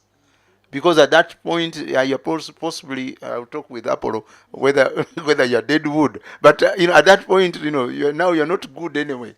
The kids have gone, so what more do we need you for? But we can go on for that discussion. It is really a financial literacy session, and we're learning a lot. And borrowing from your own words, we could go on forever. I mean, it never ends. Like you said, it's a long journey, even longer than, I guess, it's always through your life. We have so many questions, but I noticed Edna was jotting down some notes. I don't know if you want to add on to what he has said, but while you look at that, I want to quickly go through in these questions and we see which ones we can catch. We have very little time. I've been seeing some Mr. Headmaster looking at the clock. I know this conversation is, like I always say, when you're having a very good conversation, time just shows off that it's in control. So again, I don't know if you still have any other ideas for the financial instruments to add in there, because someone here was asking about the treasury bills and the bonds and if there's a difference between the two. Here, Mr. Lindo Maxio Moot is saying, may you please comment on a retirement plan of collecting all your NSSF savings, then deposit with an institution that will continue paying you salary till your lifetime. I think you've pointed on that a little bit. You've gone in. I don't know if Edna has something to add on in there. And then also Rebecca is on YouTube and she's saying, yes, entrepreneurs start worrying about seasons. Like now, when children are going back to school, one would pray to get money to stock books, scholastic materials, etc. What do you advise in such a scenario? This is really a one, mine are not yet even finished with primary, but you wake up and like, so what I decided is just make sure you keep on depositing in that by the time the term starts, or 2 cent, and Saturday half of the term, budget abagenda, So, but this is a very important time, and parents have to make up their minds, and retirement money comes in, and there's university kids, there's primary, and they're looking at it and saying invest, put it away for school. Big decisions to be made, especially during during those times. Your questions are so many, I don't even know where to go to next. Let me let Edna first come in there before I continue. Even though we have very few minutes left, let's see how much we can squeeze in. Thank you, Caritas. I just wanted to add to what Dennis said. He gave an array of options, what you could do with your retirement, including buying land and keeping it for a while, call it land banking. So you put your money in land, hold it for a few years, and then sell it later. He talked about venture capital, that he does invest in schools. He talked about real estate, low cost. I just want to say that whatever you do, mind the risk. Dennis may have done some land banking and made a huge sum of money. You may do the same and buy from a quack. You haven't done your due diligence, your money goes down and you'll never get it. You may go to court and probably even your agreements were not quite proper, or you may be in court for many, many years and you've lost your benefits. So whatever you do, mind the risk, do your due diligence, consult the experts, and make sure you know what you're doing. Secondly, it always matters the level at which you operate. Sometimes you go in so low that it doesn't give you a return. So make sure that you are able to break even, whatever you do. You are able to get a return on your money. Then I'll also take on the question about treasury bills and treasury bonds. What are they? Are they different?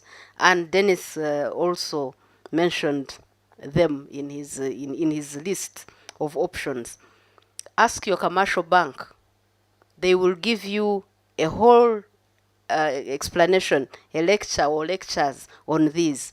But in short, these are financial instruments that are sold to the public by the central bank on behalf of government, for government to borrow from us. So a treasury bill is a short-term instrument. They issue them in 90 days, 180 days, and I think 360 days. So you get your money, put it into a treasury bill. They give you a piece of paper, or now it's just a virtual account in the central bank. They say we are holding your money for 10 million in treasury bills, and this is what you'll get interest. And at the end of the period for which you're holding it, if it's 3 months or 6 months, they'll give you back your money with the interest. Treasury bonds, on the other hand, are longer term.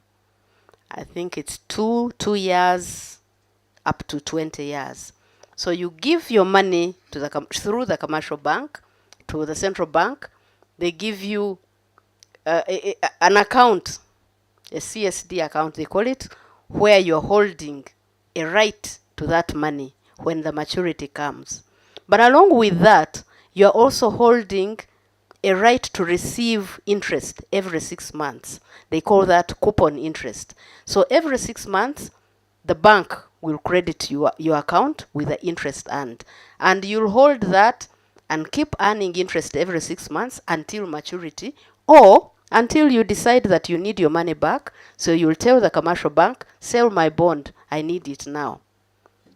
But your commercial bank will be able to handhold you into opening your CSD, into educating you what you can do, and you place your money. They are very liquid instruments. You can go in and exit as your need is.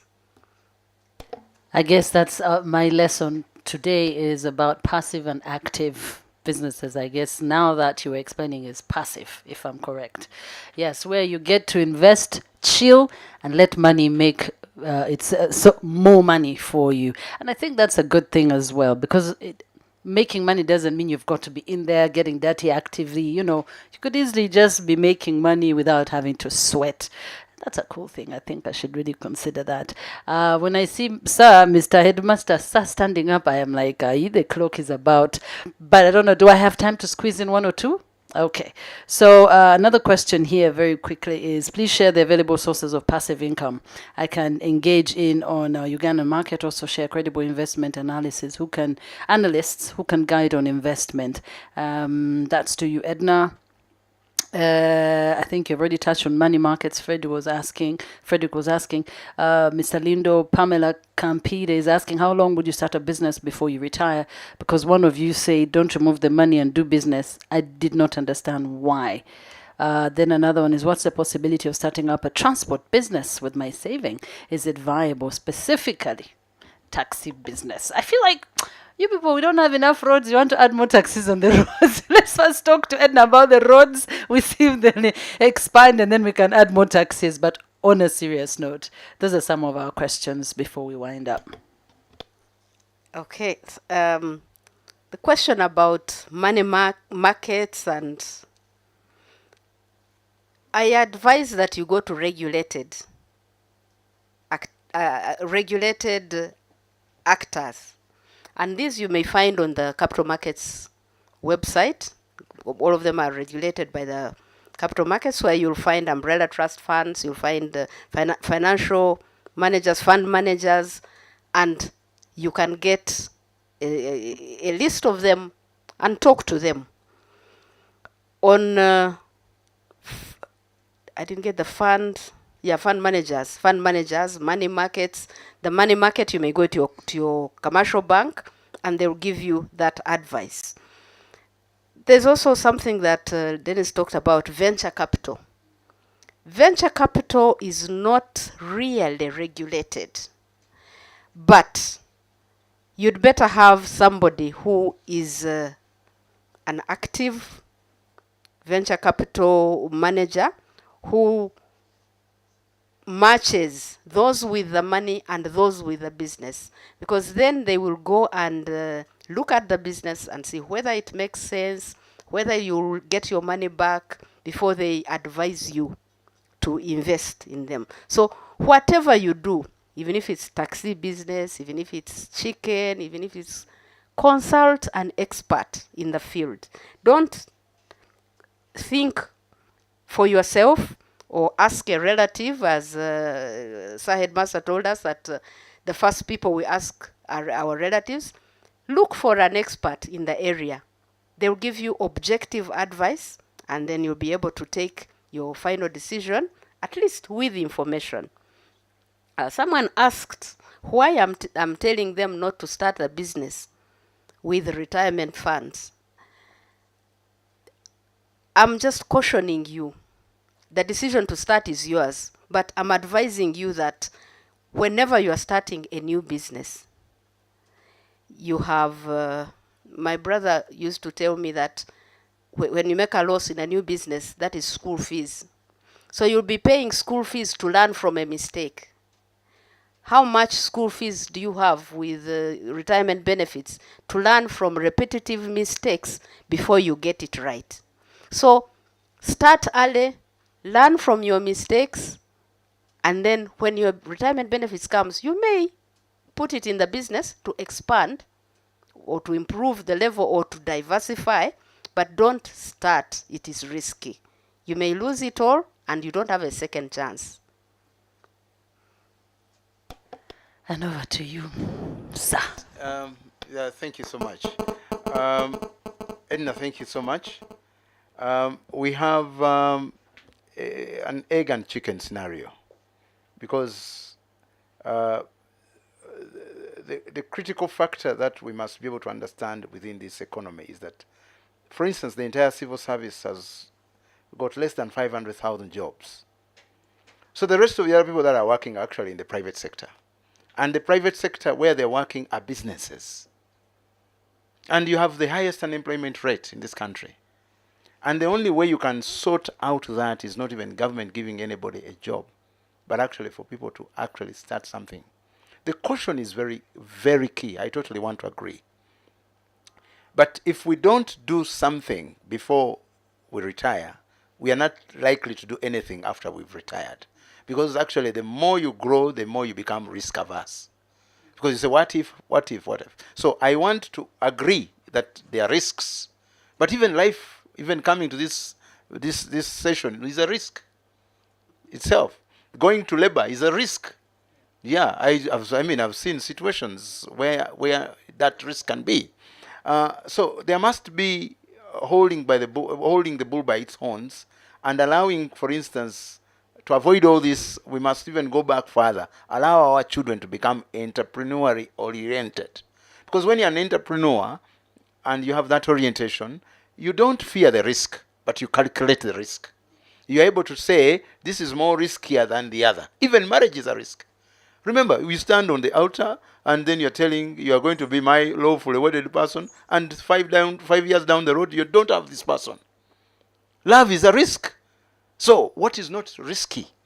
These days, even people are telling me that and I don't want to blaspheme, but even religion seems to be a risk. So my wanting to conclude on that issue is that I hear where Edna is coming from. And yes, don't put all your eggs in one basket and say, I am not going to invest. But when you're going to invest, you need to make calculations. Use the likes of the people that she has talked about, especially those that are regulated. But you see, even the access to some of these people is not as available. And business is not English.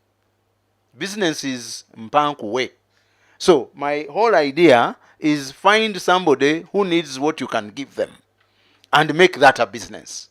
And I've seen people in this town living, they've never been employed anywhere. So even these things we're talking about, retirement benefits, they don't seem to understand them at all. But how I wish we all could be able to understand that actually when we save money with NSSF, for instance, and many of these other engagements that we can be able to do with some of those investment avenues that we're talking about, we can. So I think find where the need is and position yourself to say, I can meet this need. Now, let me talk about transport very quickly and for you to understand where I come from. For me, I deal with the people who don't speak English. And somebody has 5 Kamunyes, and each of them is 80 million. And they give it to a driver without even an agreement. So how much risk are we talking about? Look at the borders. On an average police station, there are about 300 borders that have not worked for the last 1 year.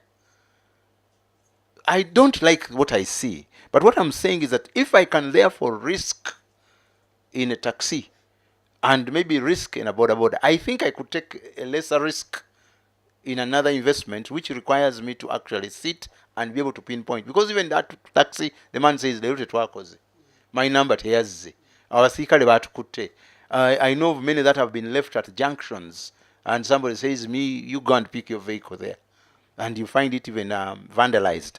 So I think the risk appetite must be measured with a bit of some controls, because now at retirement, indeed where Edna is coming from, you don't likely have a chance to do a second round like she's having. You're likely to go, and when you go for good. Your employer forgets you. Remember, he has not even given you 10% of what you've been earning for them. Your people around you also, once the money gets dry, they leave you. But also, you are likely not to be in sync with the current trends. Today, people are talking about trendy things. We are talking about now electronic commerce. We're talking about, and many of the people in our bracket maybe are saying, what is that one? Are we together? So, get something you can be able to deliver. And the best something you can be able to deliver should be able to come from your passion, should be able to come from your talent. And from your talent, chances are likely 75% that you will struggle. But eventually, when you do your talent very well and you invest in that talent very well, let's look at the music industry, for instance. I'm just giving an example. Let's look at sports. Let's look at, name it. So I think it's very possible that you can invest in your talent. And if we grow our children on those lines, them identifying their talents and having an entrepreneurial education mindset from the word go, like the Asians do, there shouldn't be a fear to venture into enterprises, because we shall have already tested some of those beliefs and fears that we have. Unfortunately, many people that are going to get their money in these 12 months, many of them have not had a chance to go through maybe that kind of formation for them to be. And that's why these lessons and these talks are very necessary that NSSF is doing. Thank you very much. I mean, I was just holding on to this button because I'm seeing Sir, Mr. Headmaster, Sir, standing there and waiting for us. But see, here's the thing. We still have some questions. Charlotte, we've seen your question to Edna. And what I'm thinking is you go online and you can put your question there, and the team here at NSSF, the back team, will be able to pass those questions on to Edna. And if you also have any questions, to the man himself that loves small businesses, small enterprises, just watching them grow. Dennis, please do share them and let them know what the questions might be.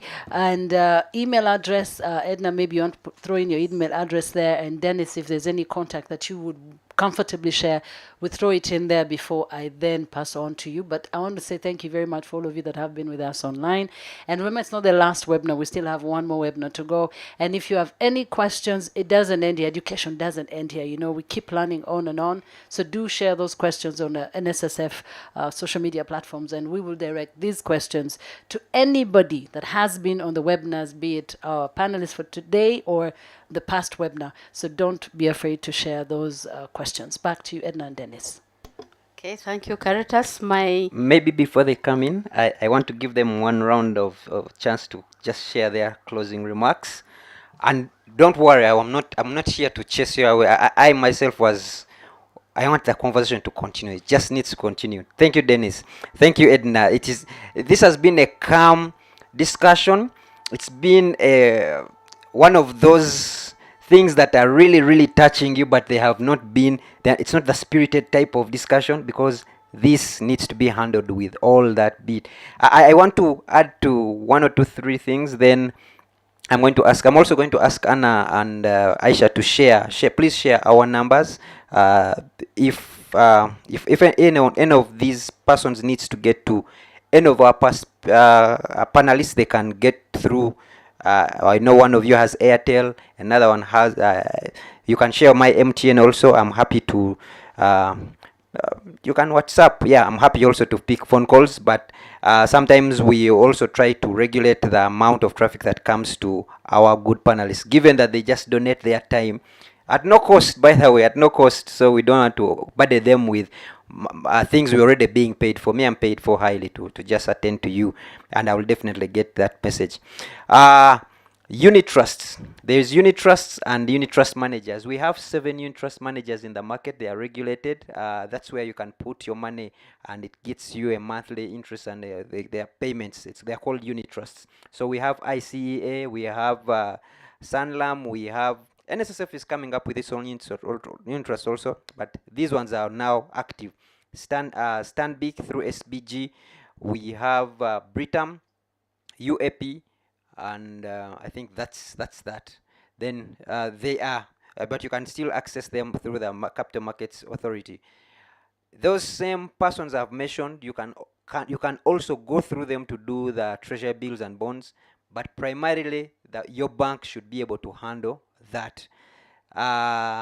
We have a detailed presentation on unit trusts, treasury bills, and bonds on our YouTube channel. Again, I'm going to ask Anna to put that YouTube channel through on our chat so that people can pick up that. There were a whole 4 hours dedicated to just understanding those basics, the things you've been harassing Edna with. We have gotten experts, and they have been here from Bank of Uganda. We've been here, the CEO from Capital Markets has also been here, and they have discussed that in detail. Please visit that YouTube video that we have done for you. Employers, there's someone who was also talking about employers, and I'm saying this conversation needs to come to the people, to your people right at their doorstep. And as employers, if you can organize the people, the ones above 50, the ones above towards getting their retirement benefits, NSSF will be happy to organize the likes of these gentlemen and ladies to get to you, and we have that conversation at the workplace. If you can create the platform, all you need to do is create the platform, then hand everything else to NSSF. Will run everything else with, because those are our members. They were our members before they joined you, and they are going to be our members after they leave you. So we have huge interest in getting them. So ladies and just get in there. Just for emphasis, I will ask Caritas to, I think the word is to retweet and do those things. I think I just go to her. Please retweet these things. Follow her. I don't know those. I don't know what the words are. I didn't know you are a silver surfer. Those are real problems of silver surfers. Caritas, I have a whole 122 followers on Twitter. Actually, please follow me, and we beat Caritas's number. If she thinks I am not there, I'm also there. I hold 120 of you believe in me. So please, it's called at Apollo Mboa. Please go there at Apollo Mboa. Yes, go there, and let's beat Caritas's number. But why would we do this? We want to get this information to your doorstep. Let us get it in there. There's a wealth of information. Now, as we wind up, on one of the reasons I cut Edna short, I want, in 2 minutes, Caritas, there is a story you promised that you have not delivered on. Something you mentioned in your opening remarks, and I thought you need to give us that before Edna and Lindo come in to close this. Are you talking about my employment status? I don't know. You said the story, something has changed, and we like hearing changes. Yes. Please give us the gossip. A big shift. If you call it gossip, now it changes. Give us the information. But yes, in these corridors, you may call it that, but no, it isn't. I guess it's just a shift that normally happens in everyone's life. It's just that you need to always prepare. That's why we have these conversations. It's just a shift from working from mainstream, being employed, to creating my own employment and being an employer myself. So I started up a company called Caritas Production, and what we're into is creating content, doing videographies.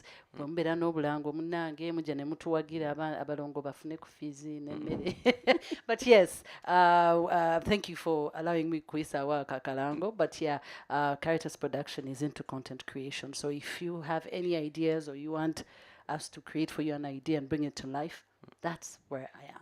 And that's So, the yeah. beauty about life. It changes. Yeah. Sometimes when things change, you think you think you were owning you were owning a plot at NSSF. You are Yeah. employed by NSSF. You want to go. You will go. I'm telling Apollo, you will go. So you need to prepare, and change is not a bad thing. Tito, sorry, Mr. Lindo, Dennis. Tito is our content creator. So when you talked about content, that is where everything. As we wind up, there are two things I want you to do. One, your closing remarks, but two, share where people can get some content, a book, a video, a book, a website where you think if someone accessed it, if they have disregarded everything but they accessed that, they can definitely uh, be better persons when it comes to their money. And the same will go for Edna. Closing remarks, that book, it's called our homework session. Yes, that's very, very, very interesting question. I am told that averagely, we Ugandans are not very good readers. And when you send people to read a book, they get into issues. It becomes academic. But I think there are so many resources now on the net, local resources. There are many, and for me, I believe actually in interaction. When I grew up, I used to read Rich Dad Poor Dad, and there was a craze of people reading Rich Dad Poor Dad, and I've been trying to follow up whether some of the readers, including me, became actually rich. So for me, I think where I come from, and I've said my community, the one I deal with, does not even speak English. They would probably not even read a book. But I think there are many resources that can be able to be gotten, and there are people I can even mention to you that you could. I know some notable people like Dunstan Chisule. If you're able to follow him a little bit, Muntu, you'll be able to get a lot of advice in terms of real-time investment. Is the founder of YSEV. I know of Mr. Golova. You just get to them, just get to some of the days. Dennis Lindo here, so I'm the book. Yes, so I'm the book. So that is very important. But Apollo, my closing remarks are like this. I have done a lot of exit interviews for many organizations, besides doing the onboarding interviews. And in one of those interviews, I had a chance to meet my former bank manager. And he was retiring from a bank. And my experience was, one, I asked him, what are you going to do after telling us everything that we need to improve in this organization that now you are leaving? The common statement that everybody tells me is that when I finish this employment, I am going to start a small business. Now, this, needless to say, this gentleman was dishing out billions of money, both in local shillings and in foreign currency, as a bank manager. So I know the cry would be for somebody to do something. But let me also caution that the inactivity for somebody in retirement is the biggest cause of death, because depression sooner than later gets in there. So being able to do something is very important. Being able, if you can't do so many things, rear dogs. Yes, and I'm serious. Now, a German Shepherd, in one of the companies that I oversee, we rear dogs, and a German Shepherd is between 2.5 to about 3 million shillings. I know one person and a teacher in King's College, Budo, who has been rearing these dogs, and every turnaround is about 9 in that. I don't know whether it's a liter or in that whatever delivery. So think about, even if it's 1 million shillings for the 9 of them. And I'm very serious about the things I'm telling. We don't have time. I need to come back here to talk about small business. Because once when if I talk about small business, then you'll understand where my cry is. I know a vendor who does, Edna called it very small, but who does, and with all due respect, I mean she's my, yeah. So who does 50 cobs of maize every evening, and each of them is at 1,000 shillings. It's 50,000 shillings every day. And that family has got 4 people doing the same. So we are talking about 200,000 shillings every day. So we are talking about 1.4 million shillings every week. We are talking about almost 5 million every month. And I know many people in this building who don't earn 5.6 million every month. So for me, I'm not apologetic about business. Don't look at Caritas. No, no, no. She's So in entrepreneurship now. my parting shots would be, you see, Apollo, a chicken gives eggs. A banana plantation will give you bananas, and I could go on. A human being, what are you giving out? So if there's nothing you're giving out, then you are not in business. You must be able to produce something. And for me, that's where I am very much a proponent. And in fact, in my comfort time, I speak to people about investments. I speak to people about enterprise development. I speak to people about self-discovery. I speak to people about finding the best and the innate person within you. I empower people I cause people to get empowered in running their journey.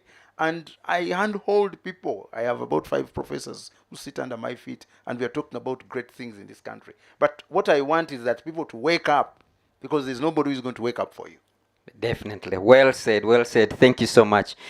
It is sometimes said, if you are not producing anything, die. But Edna, please, your closing remarks. Just to note out that everyone has been. Every time Edna starts speaking, there is Bugalo, Bugalo. I see Bugalo, Bugalo. You are a darling. You are such a darling. And on the other hand, Mr. Lindo, people would get ready. You have been punching them. You've been punching, but it's what we do. We bring these two panelists on one extreme, risky and conservative, and that's the beauty of life. You bring them together, and people get to make their decision. Yes, Edna. Thank you, Sir Headmaster. Indeed, conservative, and I don't want Dennis to go away thinking I'm decampaigning business, small businesses. No, not at all. I've also been a small business person, although not done very well, but I still try. I keep trying. And in fact, we should talk about dogs, because I have a litter right now. And again, Dennis stole my script, because when Sir Headmaster asked the question about the book, I wrote it down. And that's the book he came up with, Rich Dad, Poor Dad. I read this many years ago, but followed it on with the cash flow quadrant game, and played that with my family, my husband and children, many times on, those free afternoons. It can take quite a lot of time. But I saw the impact it had on the thinking. All of us started thinking differently about money. So books may be read, but you need to get together with people to share ideas, to learn from each other, and see what you can pick from there that meets your passion, meets your acumen, what you would like to do, what you have the guts to do in order to become an entrepreneur, but also in order, most important, of paramount importance, to manage your financial resources. But let me also say this. We've been talking to employees who are about to get their benefits. This story should be the same for those who are self-employed. Because time comes when the job you do every day, your self-employment, you can't do it anymore. Life should not stop then. So as you carry out your business, put away something for your retirement, for that time when you cannot actively work, and the money should be able to take care of you. My contact, I'll give the email, because the telephone I might not be able to answer it all the time, but you can reach me on ednarugumayo@gmail.com, and that's all lowercase. One word, ednarugumayo@gmail.com. Thank you so much, Edna. Do you have a Twitter account? I do. Yes. At Irugumayo. Irugumayo. Thank you for the 2 new tweet. I have 2 new followings, Caritas. By end of day, I will have caught up with you. Thank you so much, Edna. Thank you so much, Lindo. Thank you so much, Caritas. It's always a joy when we can come and disturb your mornings, and we speak some things which I don't know what you think of them, but we feel like we are making something out of this. I would want to look back 10 years to this video and I say I did my part to impact. As we go on, we'll continue doing this. This is not about to stop. There are 25,000 of you that we need to reach this year. Specifically, personal, we need to reach you because you are receiving your money. Of course, coupled with all the other platforms we go, but this platform is dedicated to the 25,000 of you who are taking home 1 trillion shillings. Imagine if the 25,000 of us had a single mind, what we can do with 25,000, with 1 trillion shillings. From myself, I'll take myself, no, not headmaster, but myself at Apolomboa, at Apolomboa. Please note this, at Apolomboa. Go and follow at Apolomboa. From the at NSSF and the back office team, we have at the Money Bakery, at Anna Maria, at Caritas Karisimbi 1, 2, and at E Rugumayo, and Mr. Lindo. Thank you so much. We say thank you and have a great day.